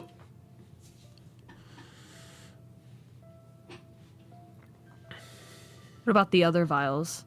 And I hold them up. Do you look at them, Roneen? They all, yeah, I've been looking. I'll look at all of them. They Okay. all seem to be earlier versions. And any other info that I get from that? I mean, if you're just looking at the ones that are just specifically the luminescent liquid, that's all you get. If you look at the other types, which is like dirt material, you can identify those if you want. The first one that has a bit of a green glow to it. As you identify it, once again, this is something that seems to peak almost directly to you, is whatever this is, it is specifically trying to replicate Remus's blood. It is to see what his blood does to effects of properties that are not part of the Far Realm. It is using the dirt from... The dirt in here is actually from the Feywild, not from the Hell Realm. It's trying to see what his blood does to the dirt itself. And it seems to naturally give it an eldritch property, but it was never investigated as far as these vials of what that necessarily means. It looks like if maybe somebody, possibly did something to dirt to their body, they would necessarily get the properties to be able to manipulate the eldritch magic that Remus specifically has for himself. For the last one, that's the dirt one, was the first step before figuring this out. It didn't have those properties yet. Almost like letting nature take its course through someone's body and allowing them to get like a fungal infection would necessarily give them Remus's powers, and that's what they were trying to figure out. Do you want these? And I hand them over to Roneen, or I'm offer not them. sure what I'll do with them, but I don't think they should be anywhere else. And I will pack them up in my backpack. Okay. You find a total of 3. To specifically say what they do is if they touch someone's skin, that person gets poisoned with Remus's energy. Depending on how much you do, depends on how much of Remus's power they get. That'll be determined once it actually happens. There is nothing else in the patio other than the grate itself, but like I said, the grate is not as wide as it is in there. I mean, it is, but it does not as much space between the bars.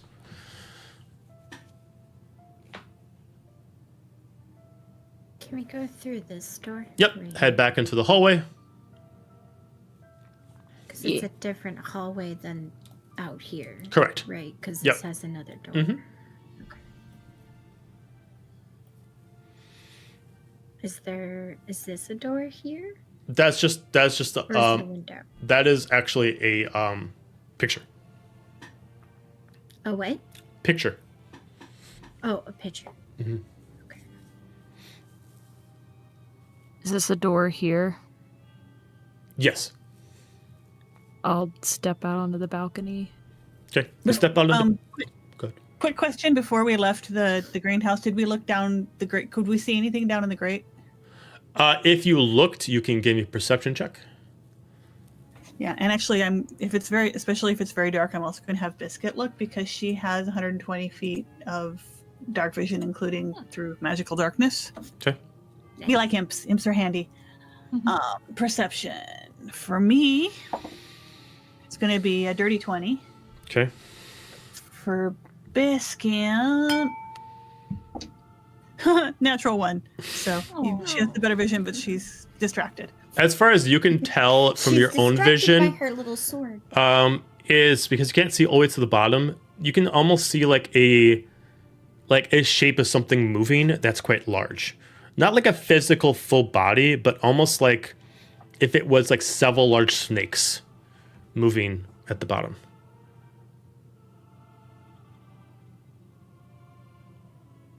That's concerning.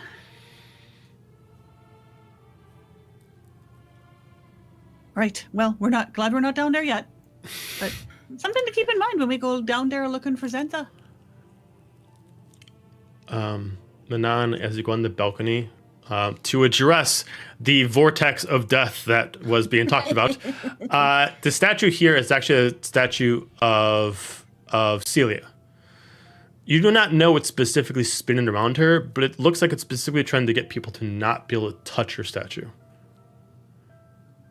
It seems like a natural energy itself, not too much bigger than flies that are circling around, but they don't look like they're actually sentient objects. It just looks like a spinning wave of like colorless magic.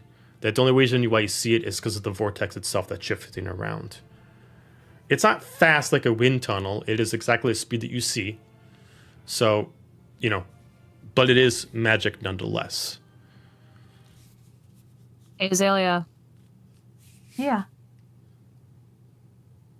do you want to fly down and go touch the statue? I'm gonna take a rock and I'm gonna throw it through the magical vortex at You the threw statue. it through Does the it do vortex? anything? Okay, if you throw it through the vortex stops the rock and the rock immediately explodes. Yeah, I don't think Biscuit I'm was down flying. Biscuit was flying down that way, and she sees that happen, and she stops. Just in case.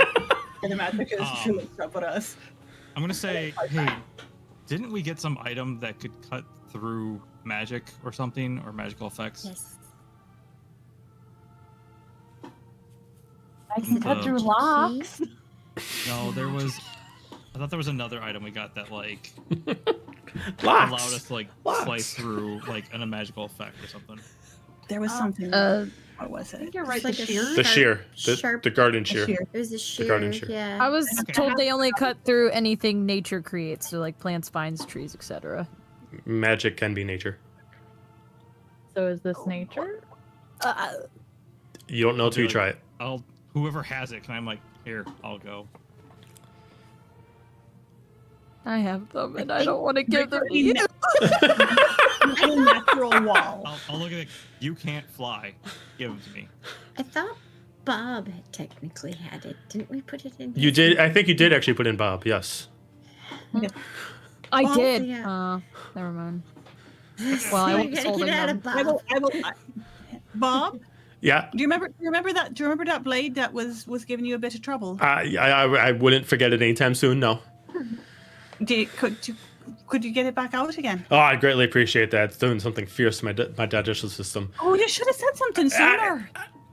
Immediately, like, starts puking up some rust and eventually just shoots it out as it just drops out of him. We don't try to put this back in him. Bob, you're too polite. If something is hurting you, don't take it in. Oh, I'll remember that. Next time I swallow something, I'll remember that. I will take it and like, does the vortex reach to like the? No, you'll have to drop down to the floor beneath you to All be able to reach. I will get down to where like hopefully I'm outside of it. Like, hold on, I might have to point at my screen and I'm like, oh, you can't see that. Like here. Okay. I'll kind of just like quickly glide down, and I'm just gonna take that thing and like kind of hold it out until I'm by the vortex, and then just like swipe real quick. Okay. As you do, it kind of creates like a temporary spot where like this magical energy just doesn't go through. It just bounces back. It just kind of keeps doing it. It leaves that hole in there for you. It looks like it's not gonna last forever, but at least leaves a hole for you to walk through. All right, I'm just gonna be like, hey, Nova, drop me the ring. I drop you the ring. I'm just assuming this is gonna be needed, so I'll like swipe my way up to it. Just okay. You do see that she is holding a lantern. She has a book in one hand that's held tightly, the lantern in another. And there is a hairpin in her hair that is unlike the statue itself. is it in the back or in the front? The hairpin is in the back. Okay. Then I will take the lantern. I will grab the pin in the back, Okay. and then As you look grab at the hand with lantern, the hand is exposed for the ring. Okay. Then I'll grab the pin and I'll put the ring on the hand for the book. Okay, book gets unlocked. The ring comes back off. And you have the items. As you open up the book itself does have the key for the waves. Okay. I will flitter my way back up here real quick. With I've got the hair thing in my teeth. I got the ring on my finger. I'm holding the book and the lantern. I'm like, here, and some stuff off. I take the Take the ring lantern. back. By the way, Joe, it looks like the stream it's not showing our Faces. Yeah, I just noticed our that. faces. Oh yeah, we blacked out. Like it shows you, but not the rest of us. Oh no, There- the house ate us. Now Oh, it back. now it came back. That was really strange. Oh, because I have a file opened up. So whenever I open that up, it blocks you guys. Got it. Okay, so I'm going to have to make it where it's not maximized. Oh no, now it's a Inception because there's us and then us again. And us again. And then And us again. again. And again. Oh god. Okay, now we're better. It's because I had my Word document that has all the notes on maximum. Oh. That's why. Okay. All right. I was like, what is All right, so to move things forward, so yeah, you have the lantern, you have the hairpin, you have the key of waves, and you have the book. Okay. Yep. Can I have the book also? Yeah, I'm just like. Okay. Of course, it's a book. It's yours. This book can is. we check this. Sorry. Go ahead. The book itself is actually quite large. It is actually a grimoire itself instead of a journal. The book itself actually has an edging of Celia's face along with her daughter and husband on there, much like almost like a wedding album's cover. The book is not super heavy, as it's not specifically a book that holds spells, but abilities to it. This one item itself has to be attuned, but it's not being restricted by the power of the house. If you choose to attune to the book actually gives you considerable abilities that were based on abilities that Celia had for herself. The book itself gives you expertise in Arcana and Insight, along with a +2 to spell attacks and saving throws. And I believe it's the leader feat. Okay. Yep. I have one slot for attunement left, so I'll hold on to it for now and we'll Shiny. figure it out later. Good things to have. Wait.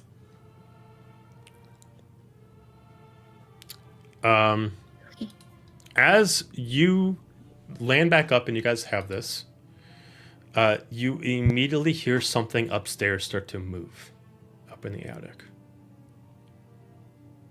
It starts to shift and shift as you hear something drop and then move and then drop again and then shuffle up in a matter of excitement. Same time, beneath you on the first floor, something is skittering a lot, but making sure it's not in vision of how you guys can look down in the atrium. It is moving between doors and it's moving fast. And the way it's moving through is not requiring keys. It is busting through doors with sheer strength. Shit, it's the Kool-Aid Man. Don't say "oh no," just say "oh yeah" and you'll be fine. Oh yeah!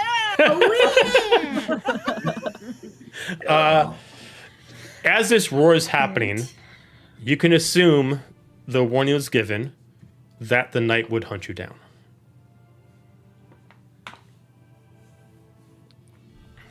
He did tell us he would have to. I don't think there's anywhere to run to. Well, we need to find. We have our keys. It's time to start exploring. Mm-hmm. Clay. Can we get through that last door now? Do we have everything for it? I think so. Well, remember, you need a specific key. You were told that these keys would work, but they haven't done anything yet. Do you mean done anything? So you were told that you would need the serpent key. Manon was able to figure out that the serpent key is these all three put together. But whatever they need to do, you guys have not gotten that to allow them to actually form one piece. Oh. Okay. You think we need to unlock all the doors in the house to activate them all? Maybe. Do you know? Let's start unlocking doors and see what we find. Okay, you guys Are start they all shifting. together right now? Like, do we have them all in one spot, or are different people holding them? Yeah. I'm assuming two different people have them. Did we try putting them all together yet? No. Wait. Never mind. I'll say, wasn't there like a weird indent on the trident? But that was. Not that. I mean, they're like batteries. Well, let's all hold them out, see if they fuse or something. As you guys put them together, it looks like it needs a specific kind of ability to put them together. You can sense one source of it is upstairs and the other one is moving very, very fast in the first floor. You do not need them both, but you can pick one. Maybe not the one moving super fast towards us. Could we go the opposite direction? Wasn't the little girl able to move fast? Yeah. I don't remember there being a way to the attic though. Right. And Manon, you kind of have made somewhat of friendship with the little girl to a point. I mean, yeah. I gotta remember Is that who you think's in the attic? Yeah, I was thinking maybe she was the one that was moving fast in the down below, but She doesn't seem like the She's also busting known- down doors type. She's also known to hide in inconvenient places, to say the least. I say we take our chances with what's in the attic. As soon as you say that, you all disappear. God damn it! Where? For everybody! It was the No! swirling vortex of death. No, it was a Why is spider. there a I giant did spider? No. Why? Why did I choose? Why did I say that? Oh, I have to stare at it too. I'm zooming out so far. You guys have to tell me what I'm doing. I can't look She at has it. a little arachnophobia. Just a little bit. Well, this is not a little arachno, so that's okay. It's a valid. I literally zoomed down the map so far, so I don't have to stare at it. Well, you made it little. That's Okay. very silly. Here, if it helps you. Yeah, I don't know. Actually not better. helpful. That's I don't know if that's Is that a better or zergling? not. What is that? Better. Oh no! Go back. I got this.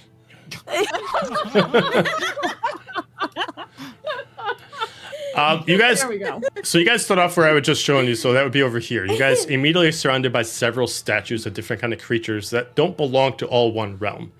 They look like they've been captured from different realms themselves. Some from this one, some from the Feywilds, some from Shadowfell. But they're all of different creatures, whether it's a skeletal figure or just the full body itself. The place itself is pretty trashed. Looks like this wasn't meant to be storage, but things have magically just popped up here and have been moved around. There is It looks like the rain is getting in, or is that just the way that the map is working? That's the way the map is working, because Okay. this looks down on the balcony here. Oh, okay. And like here's a window, so it's supposed to show like the shading from it. I think it was partially this too. Yeah. Yeah, it just looks like there's water on the floor. Oh. But if there's not actually, then I shan't No. worry about it. Nope. As you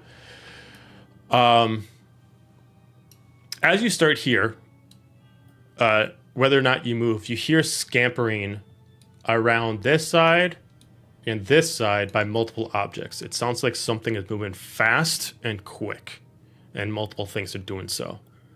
And as it does, there's almost like a squeak to it, almost like iron scratching against itself, or metal scratching against itself, or some kind of material kind of scratching against itself. Not actually like a human body moving. It sounds like it's actually something that has either armor on or something else. Just gonna take out my scimitars. Yep, bow is It's at the an iron ready. spider. Yeah. Oh, at the no. ready. 20 sills for the hunted doll. Okay. Do any of these statues look like a minotaur, perchance? No, but they all look like the way that they're standing looks like they all are at a point of, I know it doesn't show it in the other picture, but I had to modify it. But they all look like they're at a point of worship. Like whatever position they got, they're worshiping a greater deity of some kind.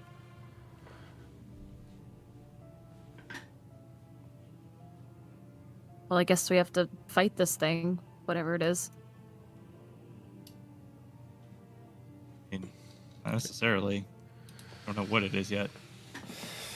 Do you guys move, Not or you guys quite. just staying there right now? Staying? I'm kind of just looking back and forth amongst the statues. Do they look like they're actual statues and have always been statues, or maybe like creatures that got turned to stone or something? They definitely have a more of like possessed and then forced to always be in a still position until they died, and they just were stuck that way. Kind of look to them. They are no longer It's living, like but somewhat they taxidermied. they kind of like Camouflaged. instead of taxidermy, they just like freeze and then never unfroze them, and they just died within their own shells. Taxidermy with more Right. steps. Yes. Or less, depending on how you look at it. But based on the way they're doing it, is whoever did this to them, they did it to them while this person was being represented to them as their god. Oh, I see. I'll start walking this way. Okay. Start to walk. Is anybody following suit, or is Manon going solo? Am I soloing again for the third time? Well, it's I'll I mean, follow. yes. We're following. We're following. We're following. Okay. Definitely. And keeping actually, I've got Biscuit kind of circling above us, looking around different directions, and she is also turned invisible. Okay. All right. I want to keep an eye behind us too as we're walking. Okay. You guys move around the corner, and as soon as you do, the thing starts, whatever it is moving around, starts scampering over here. And at that point, there's a bit of laughter. Sound like small girl laughter? Yes. Oh. That makes me Small stop and child turn laughter? back to the rest of the group like, if this is I'm the gonna child and we have send- to talk to it? I'm going to send Biscuit that way, Okay. still She invisible. liked you. You should probably try. See if we can see her, All out, maybe? relay her. Amelia's biscuit goes through. You don't see anything. There are objects that are humanoid in nature, but there's nothing that's moving. And again, it doesn't match the map.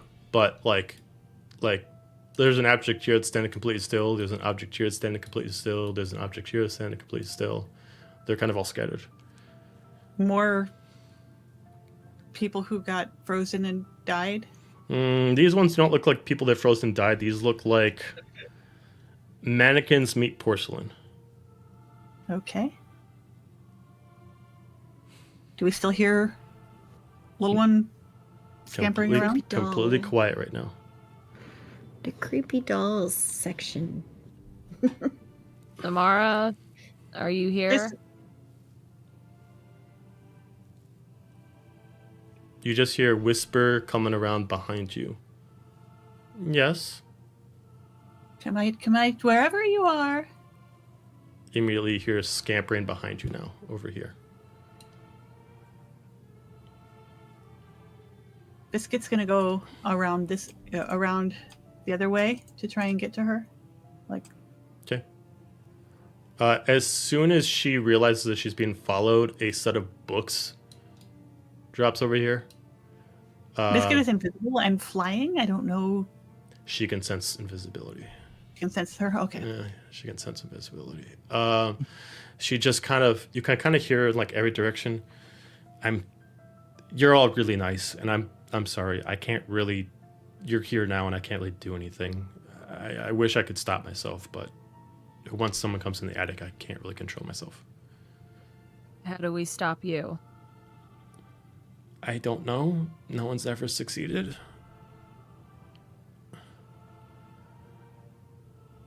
Is there Can I anything shoot up her? Yeah. What's going on, Bjorn? I would like to shoot her. Shoot what? You don't see her. You hear her. I'm just gonna be like, is there anything up here that you really don't like?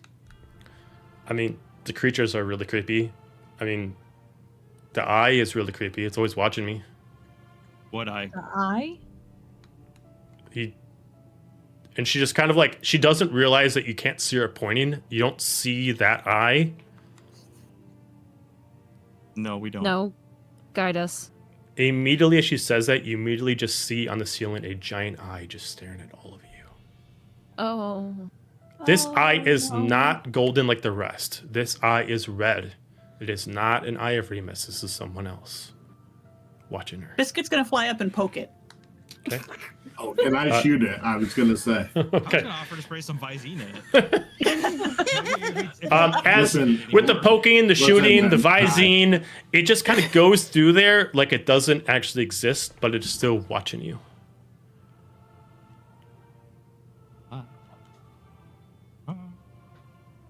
Well, that's something. How long has that been there for? since before I died. How long ago was that? 1, 2. I don't know. I don't know. A long time How ago. did you die? Mommy said natural causes.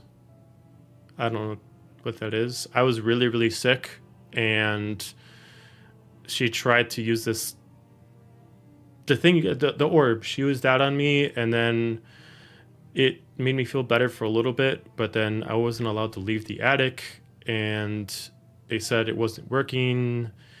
Daddy got mad, then Mommy got mad, and then this person started talking to me, and he said he could help me, and then the eye has always been watching me. You know what his name is? The man that could help you? The person the eye belongs to?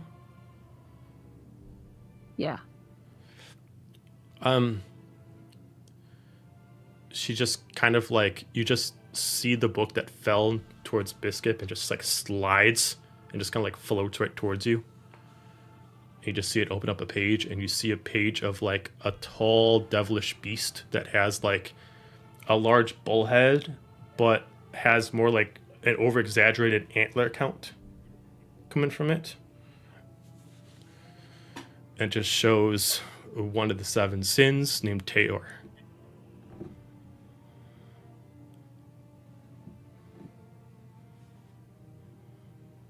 Do you know how we can get this eye to stop watching you, but also take it with us? I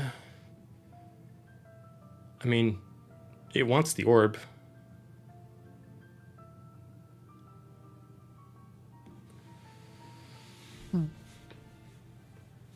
I'm sorry. And then she just goes quiet, and you start hearing the things move again.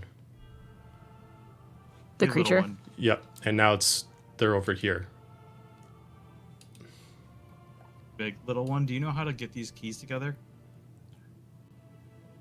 I mean, you either need to take it from me or you need to take it from Daddy. Take what, love? My armor. It's the only way to get the keys to work.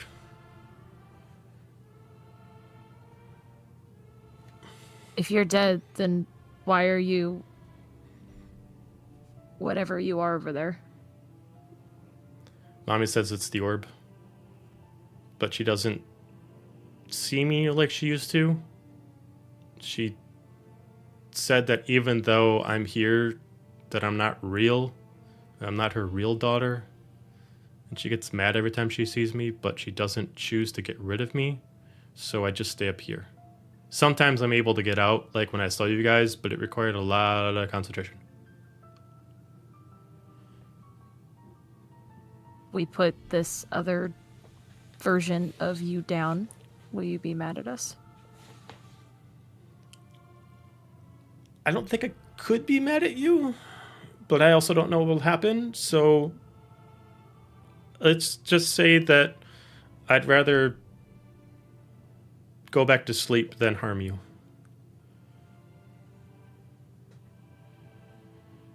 We can help you go back to sleep. And I'll take my scimitars and I'll start following down the direction of where the creature is. All right, let me put the grid up so we can get things set up in accordance. If you guys want to start your initiative, start rolling so we can get that taken We're care gonna of. fight a giant Alistair. No kidding. With 18 legs. And 32 abs. Yeah, abs like what?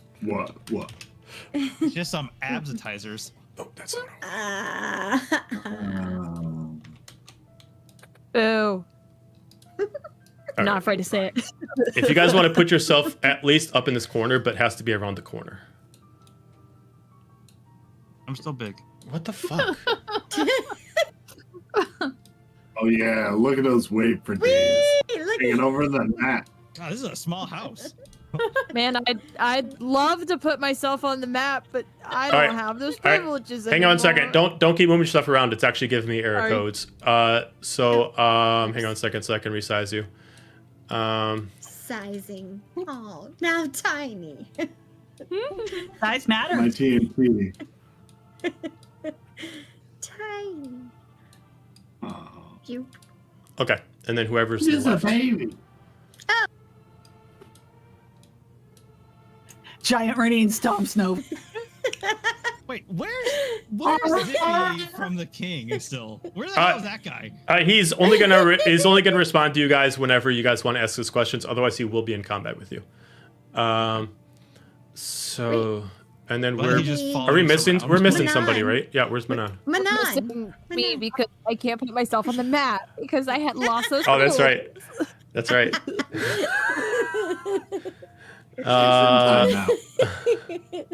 She's in timeout. I got grounded. There you go. You have to done step on. You got to sit in the corner. Squish them all. Oh, sorry. Why are you squishing me? Like everyone just I squished remembered that I wasn't supposed to move, and then I froze. Yeah, what the problem was is that because everybody was there at once, it was giving me some kind of error code that was throwing me off. All right, so then I got to put down Ian on the map. Yeah, the only reason why Ian's not responding is it's the same thing I do with like Silic and stuff like that. Is I'm not going to give him my knowledge. So if you guys want to talk to him directly, you absolutely can. We just keep forgetting he's there because he's so quiet. I mean, naturally, he is supposed to be quiet anyway. So, Bjorn put his like fancy version of himself on the map. oh, why does it From not the give Java? the? Where's the tokens? What the fuck? Oh, Hang on a he's fine second. with that. Fanciness. He never took his right. fit off. I can't. He still has the perm. He's in player character. Slowly, you're going to turn into dreads because I don't do any hair care because we just move battle to battle. All right, that looks better. I was gonna need Presto just to keep him clean. All right, as you guys officially go into the Dude, room, what? Jesus. you see 3 porcelain dolls, humanoid height, Ooh, all there's- looking exactly like what Samara should look like if she was a teenager. They're all holding shear-styled blades in their hands, dual wielding, made out of marble, onyx, and gold. They are just holding it into position. Automatically, because of their abilities of reaction, they are not allowed to go first in initiative order. So you guys are able to go first. So, Nope. All right, 20 or higher. Fabulous. Just got a 20. Okay. Let me roll for Ian. Ian got a 19. Does anybody get a 19 or higher? I got 19. Okay. Bjorn, what'd you get? 19? I got a natural 20 for 27. Oh, okay. I did not see your hand raised before for the 20 or higher. All right. Sorry, my bad. All right. And I know Azalia's dex is going to be higher than Ian's. So Azalia. Ian. All right, 15 or higher. Okay, Nova. I got a 16. 10 or higher. 11. 11. 14. 14. So Alistair. Roneen. And for the last people that were not counted so far. I got an 8. Awesome. Indeed. All right, they'll go last. So with them at complete stationary, one of them is holding. They're not too indifferent when they made the move. The staff goes. They're not standing straight. Sorry, something was getting caught on my cart on my chair. Oh, fuck. They're holding in different kind of positions. One of them looks like they're frozen in attack position. The other one looks like they're frozen in almost kind of like a sitting position without any chair beneath them. And the other one's frozen and just like looking their back towards you, but they're not sure what they're looking at. All of them look exactly the same. They look not too different from animated warriors. You don't see anything inside their bodies. They look completely hollow. So we started off with Bjorn.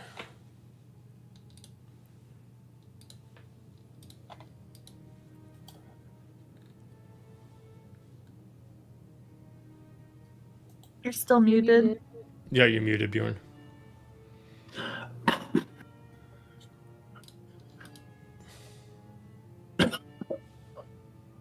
I would like to take Shipwrecker and aim at the one that's frozen in an attack position.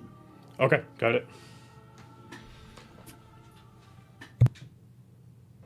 17 to hit. 17's a hit.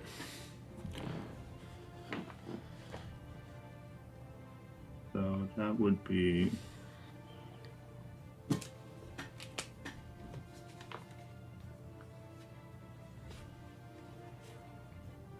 Uh, 10 points of piercing damage. Okay.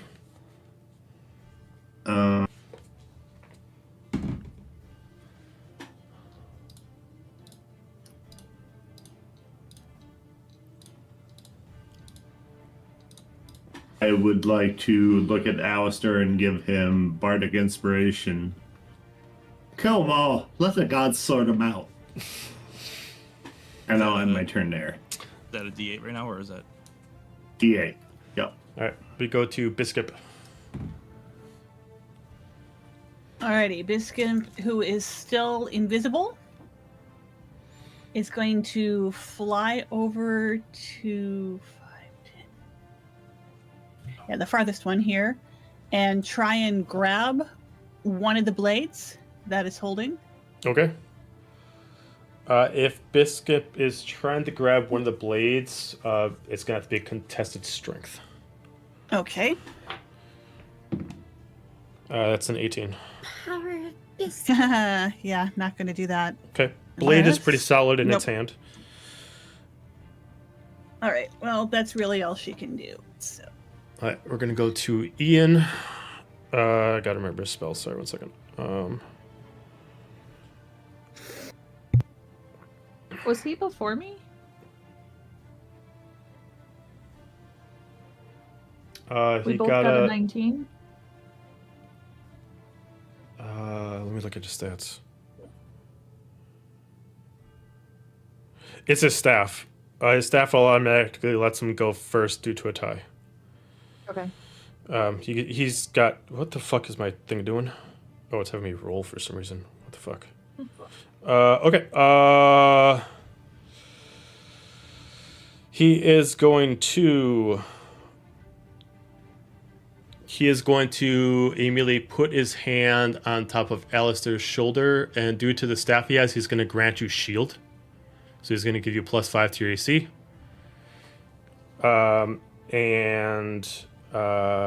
You'll have that until the start of Ian's next turn. And then he is going to activate... One second. His spells are not appearing to me.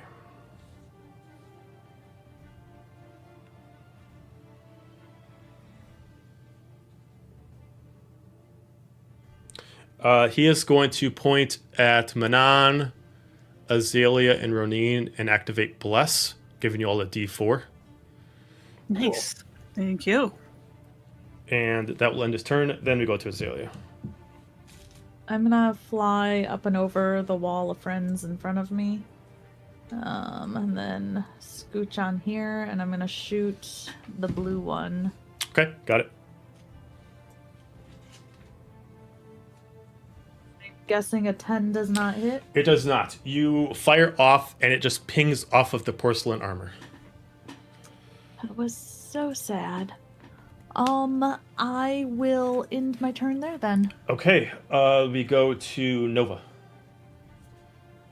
I'm gonna move up a little bit just so I can get line of sight. And then I'm going to shoot this one, the red one. Got it. With my Eldritch Blast. Okay. Does a 24 hit? It does hit. Okay, that would be 10 for force damage. Okay. You immediately get a huge crack out of the actual skin. It seems to be vulnerable to Eldritch Energy. Sweet. So that was force damage. You mean? Mm-hmm. Okay. Yeah. Okay. Mm-hmm. I think I only get 2 or 1 beam. Yeah, I only get 1 beam right now. Yeah. Okay. Or wait. You should get 2. They Yeah, get 2 starting at level 5. You should get 2. Oh yeah, that's right. Okay. Okay. So it just didn't roll the second one, so I will roll another one. Sometimes D&D Beyond does not roll the second one. You have to manually do it. Yeah. That would be 12 for the okay. second one. Okay, so it takes another 24. The armor's severely cracked. Sweet.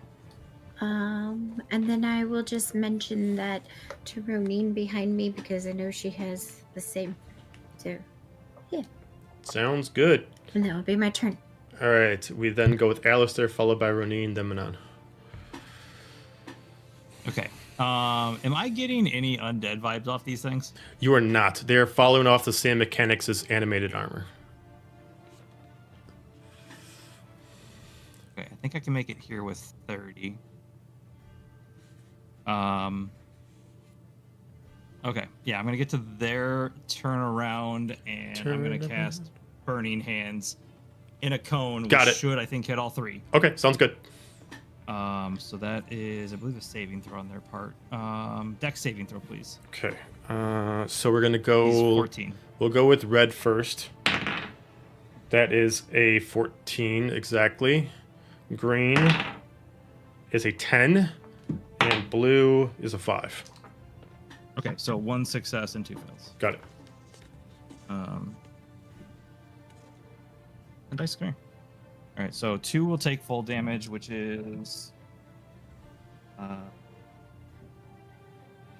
11 points of fire damage. Got and it. The other one will take 5. Got it. All right, so red goes down 5 points. The others go down 11. So there's. Okay, immediately fire erupts in her hands, and you burn a significant amount to 2 of them as the other one kind of pulls back a little bit and shields itself from the flame. Oh,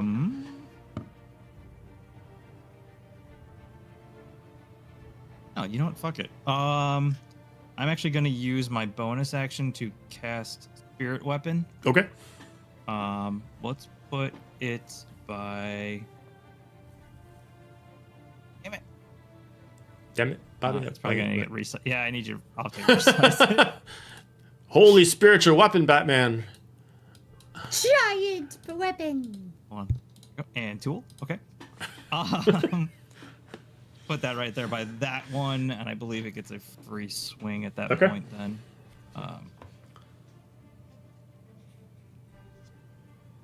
Melee spell attack. Yeah, so, all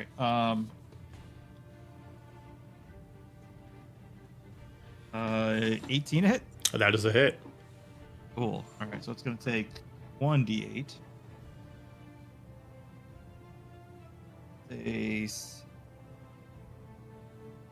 So 10 points of force damage? Okay. Yeah, 10 points of force damage. Got it. Cool. Anything else? Okay, cool. Nope. Roneen. All right. Bonus action. Summon the big floppy. Sure. It's going to be the biggest of floppies as soon as you put it on. Oh, no, it actually worked out. Yeah. Of course, that does. I mean, it does have a 10-foot reach. That technically should be a large thing. I don't know why it keeps having its name on there, though.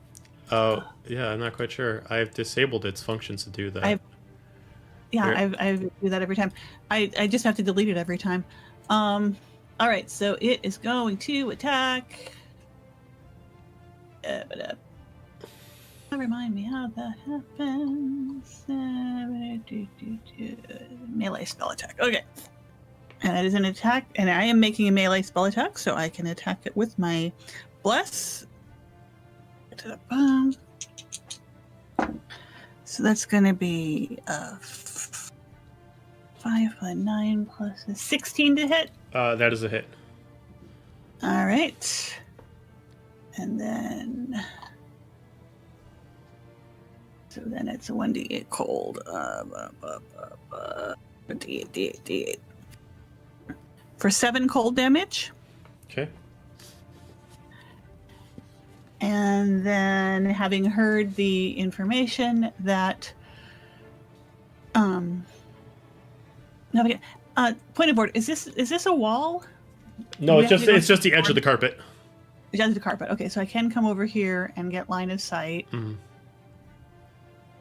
And I am going to go ahead and Eldritch Blast green and blue. We'll do green first. Okay.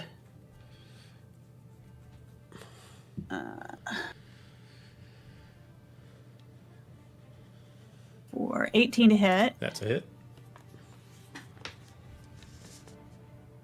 For a whopping 1 point. So 2 points. Okay. And then the second one against blue. Mm-hmm. 21 to hit. Mm-hmm. For 3 points. Okay, so 6. Got it. And that's my turn. All right, ending off the round with Manon. Coming swinging. I'm gonna go for red. Okay. Gonna swing with my. Let me back check this really quick. Or you're not gonna let me.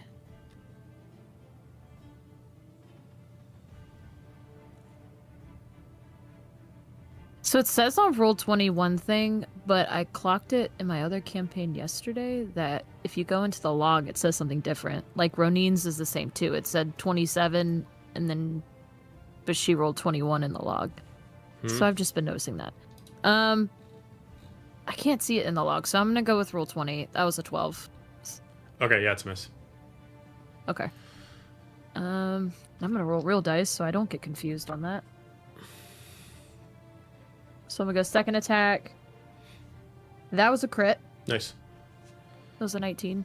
Mm-hmm. So it's a crit.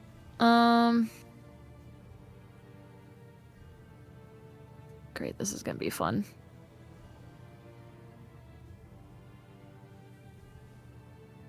That tell me here.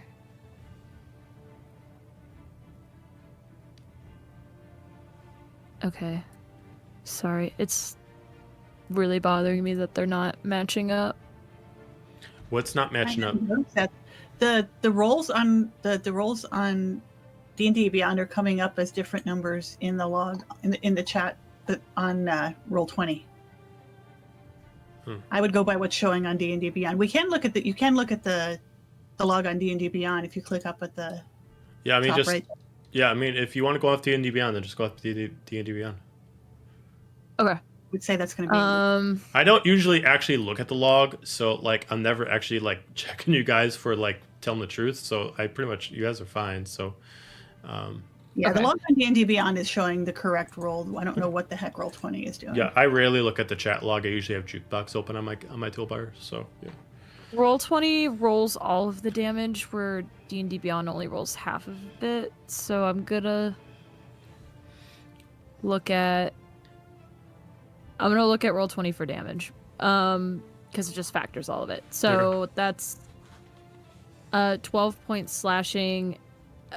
Yes, 12 points. Wait, no. Why does that say slashing? So confused. I'm so confused. Well, remember you critted, so in case it's double telling you slash, it's probably the crit damage. Oh, you're so...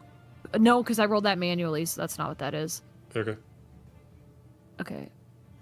Oh my god, ignore that. My finger slipped. Oh,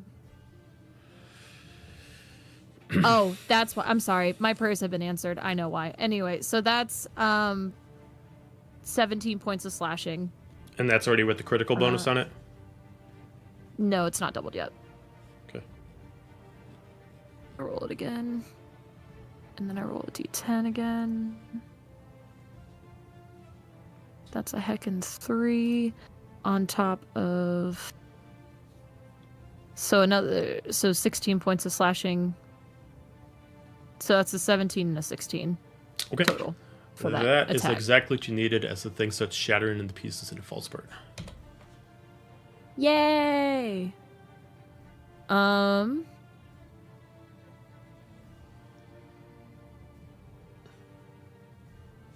It's actually funny how that worked out because it did have exactly 33 HP left. I'm trying to see. I was gonna say too that I did place a seal on it. So I'm trying to remember if it's a bonus action to move the seal.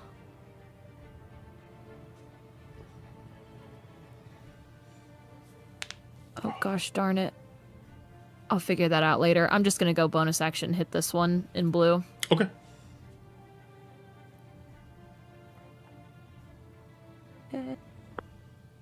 I rolled another 19, so that's another crit. Okay. I like these dice. They're the hell ones, the ones I bought for the hell arc. Oh, nice. They're the only dice that are nice to me, for the most part. Are those the ones you got over at the store in McChesney Park? Yeah, when we all went. Yeah. What is that, Okay, Cataclysm? So that's 10. Yes, cataclysm. I'm sorry my turns take so long, guys. There's a lot of math involved. You know, my mortal You're enemy. all good. For those of you out in the Rockford area, check out Cataclysm Game Store. Right. But, hey, there's stuff there. Even Ryan can crit on those dice. If that doesn't tell you to go to that store to buy dice, I don't know what will. The dice so good that Already. even Ryan can crit. All right, what'd you get? So that's 22 slashing with 5 lightning, and then with the crit roll on that, that is 11 slashing with 11 lightning. 40. Damn. Okay. Yes, It's and a- not it's- damage. It's falling apart. Woo! We like. Most excellent. Excellent. You can use your bonus. Okay, it's a bonus action to move the seal, so I'm not going to worry about that. That is my turn. All right. We go to the porcelain creature's turn. We will start off with green. She's going to start off by Deadly Ballet, which is she's going to position her blades in an awkward fashion and almost act in a spinning formation. And she's going to do a whirlwind attack, attacking everything within 5 feet of her with both her blades at once. Ouch. That is a 16 to hit for all 3 people that are within green. Okay, so she misses me, but she has disadvantage on Big Floppy and Biscuit. Okay, Big Floppy is spectral and doesn't hit anything. Okay. Doesn't get hit by anything. Biscuit is invisible. I don't know if that makes any difference. It doesn't. She's not targeting anything. She's doing an area effect. Okay. So Okay. at disadvantage, it would still be that number because I got a higher number for the second roll. Okay. So then does that hit against Biscuit? Oh, yes. Okay. So there's one. Nope, that's not what I need. I need. Damn it, Bobby. There we go. Attack with bolt blade. That's once. That is 27 points of slashing damage. Biscuit go poof. Okay.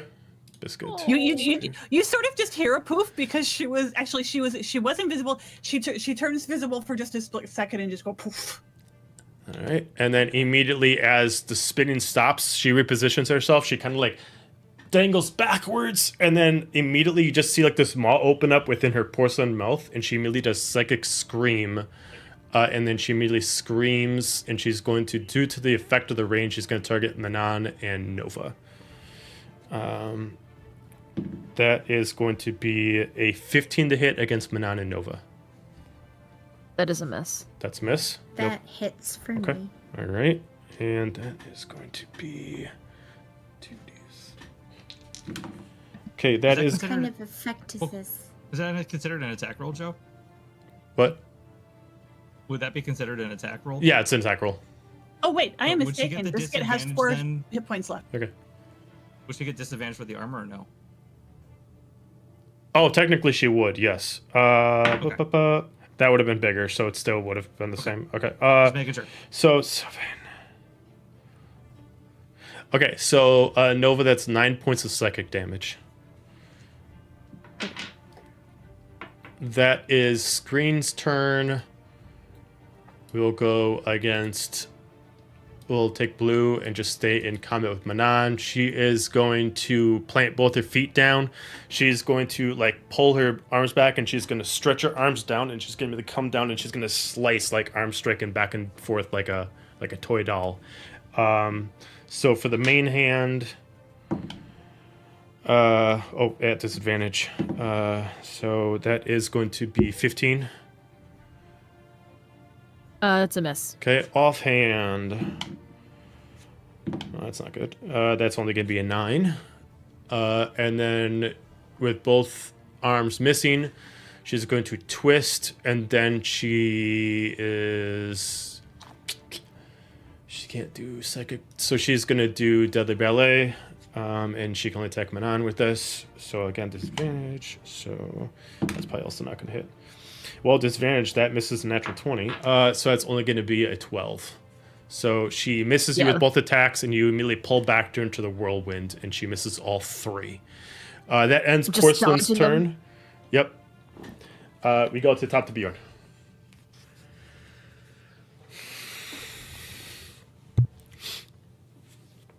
Let's rinse and repeat. I am going to aim at the doofus that just missed all their attacks, so blue, with the shipwrecker. Okay.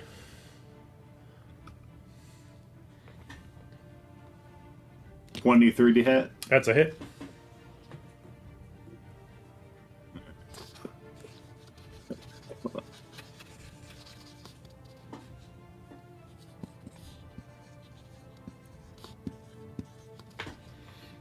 Points of damage. How many points it cut off? Say again? How many points? 10 10 points. Okay. of damage. All right.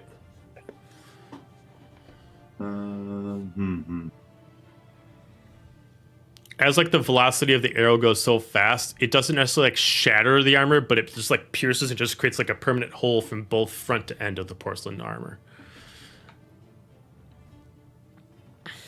Sweet. I'm gonna knock another arrow, but I'm gonna end my turn there. Okay. And I was mistaken. Biscuit does have 4 hit points left. Okay, got it. We do go to Biscuit's turn. All right, she's going to make another attempt to grab one of the blades. Okay. Contested Let's strength. see here. Contested strength. That's going to be... That is a 15. 14 plus... No, 14 minus 2, so no, it's a 12. Okay, still holding on So pretty no. taut. Yeah, and she is visible now, by the way, because she took damage, so... Got it. Okay. And, is she going to try and move? No, that's her turn. All right, we'll go to Ian. Ian is going to move up, and he is going to see that Manon is one-on-one with one, and he is going to cast Hold Person at 2nd level against that one. So I have to make a check against myself, which is a Wisdom saving throw. That's a fail with a 13 versus a 19. So she is being held to place as long as Ian is concentrating. And then he is going to activate Bless one more time as a bonus action. And he is going to target this time. He is going to target Alistair, Nova, and Bjorn. So what does the bless do? A D4. Yeah. Okay. That's going to end his turn. We go to Azalia. I'm going to try shooting the green one again. Okay. 16 to hit. 16's a hit. I do not get sneak attack, so 7 piercing, and then 5, 4, 6 psychic. And would On I get green? sneak attack? You- because Yeah, you would. Wait, what's going on? Okay. Sneak it. You could. Yeah, because She's they're flanked. flanked. Yeah, pretty yeah, much. you get to Yeah. sneak attack, yeah. Okay. 7 piercing, 5 force, 6 psychic, and 12 sneak. Okay. Immediately fire that off, and the creature does die. Sweet. And then 5, 10.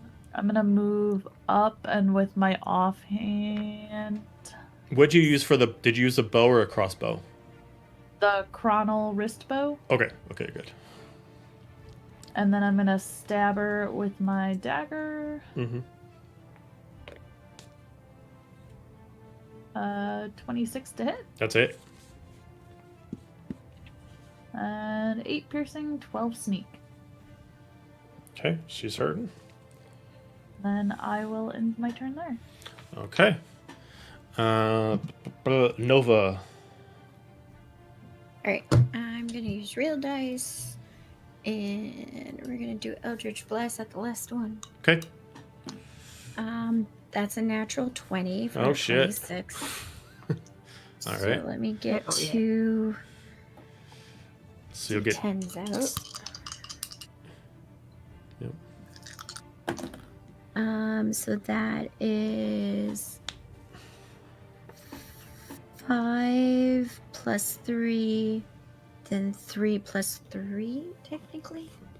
So 8, 3 plus 3 is 6. So, okay. Mm. 14. And then roll again to hit for the second, or, well, I need to. So you get to roll essentially Okay, so 4 that was- times. Well, you get to do the crit for Okay. that. So do the crit for Okay. that because you got to roll again for the second did. beam. Okay. I did, that was. Oh, that okay, was gotcha, crit. okay. So Yep. that was crit, and so now do I roll another to Now hit? you roll for to the again to second hit. beam? Yep. Okay. I just wanted to make sure I was doing this right. So that is an 18 plus 6? Yep, that's still a hit. To hit? Okay. And that would be 6 plus 3 damage. Okay. With all that plus vulnerability, it immediately shatters and falls. Sweet. Combat is done. As the porcelain dolls shatter, you see Samara summon herself there, looking pale compared to where you saw her. She's just, when you saw her outside, she's just standing right here right now. And as she just stands there, she just looks upon everyone. She looks up as you see the eye starts to diminish and it goes somewhere else.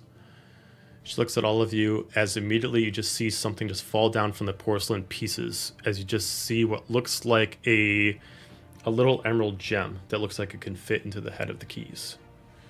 She immediately just floats it up with like levitation and she just passes it over to whoever wants to take it. And she just looks at you as like she immediately just waits for someone to grab it. And as soon as she does, she just reaches up and she grabs a book and she just like telekinesis and she just pulls it down. As she starts to phase out, not sure if she's officially passing on or if something else is happening, but she just looks at you and you just see it's her own journal and she just gives it to someone who will take it.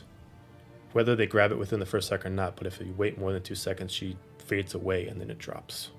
Biscuit was on her way over, flying over to give her a hug, so she will grab the book as the apparition starts to fade and bring it over to me. Okay. Whoever grabs a stone, immediately all the keys get pulled to it, and the keys actually shift and change and morph, and the keys actually turn into a key that looks a lot like an eldritch creature, as a long serpent key. Ooh. We got the key. Woo! Woo! Go us! Ha! Yes. And I am also going to use an action to resummon Biscuit at full health. Okay. Because, yay, back to the chain, I can do that. Yeah, I just I'll look- top off whoever. Okay, got it. So everybody goes back to full health due to infinite cure wounds. And I'm gonna look where she just disappeared, and I just say out loud, I hope she's sleeping. I hope so too. with the last moments before we close this up, you look at the book and you can see it's her notes that she's taken for the past X amount of years.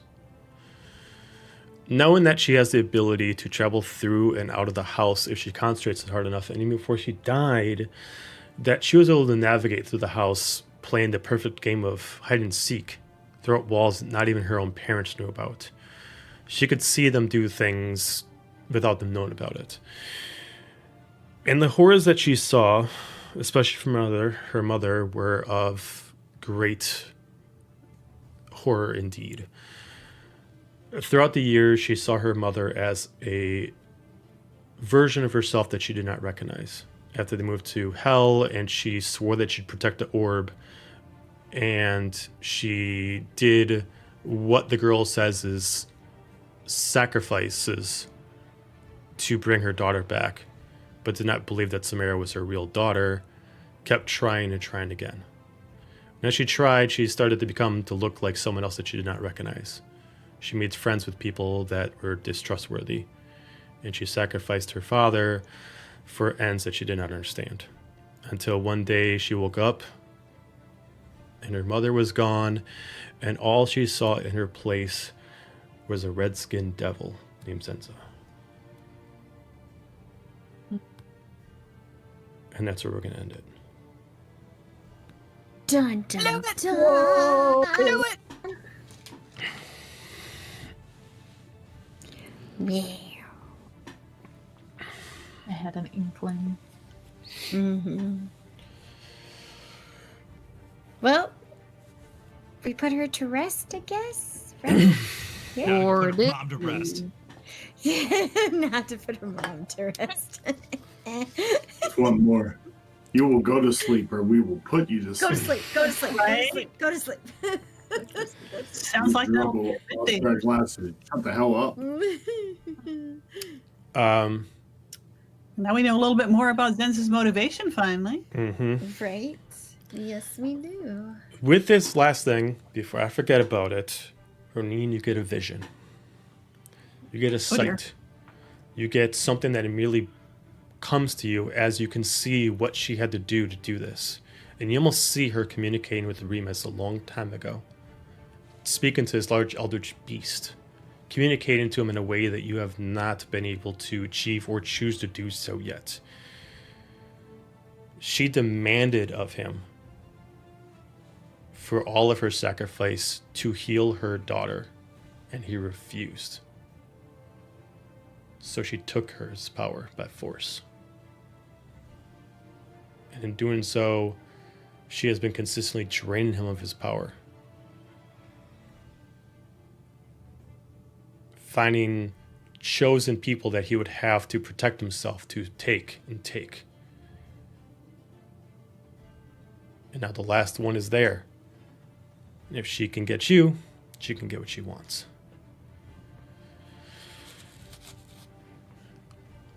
We'll close it there. Dun dun dun. Not if we get her And first. try. Not if we She's get her not- first. Not if we get her first. That's not- I'm gonna sacrifice her to my foot. With that, everyone, thank you Hey, for bro. watching. Do not forget that we have Star Wars this Thursday. We'll continue with D&D next Tuesday as I believe the last session for the month, I think. And then so do not miss out this next Thursday as we continue on some Star Wars. That being said, everybody have a fantastic night, and we'll see you Thursday. Good night. Bye. Bye, all. Internet.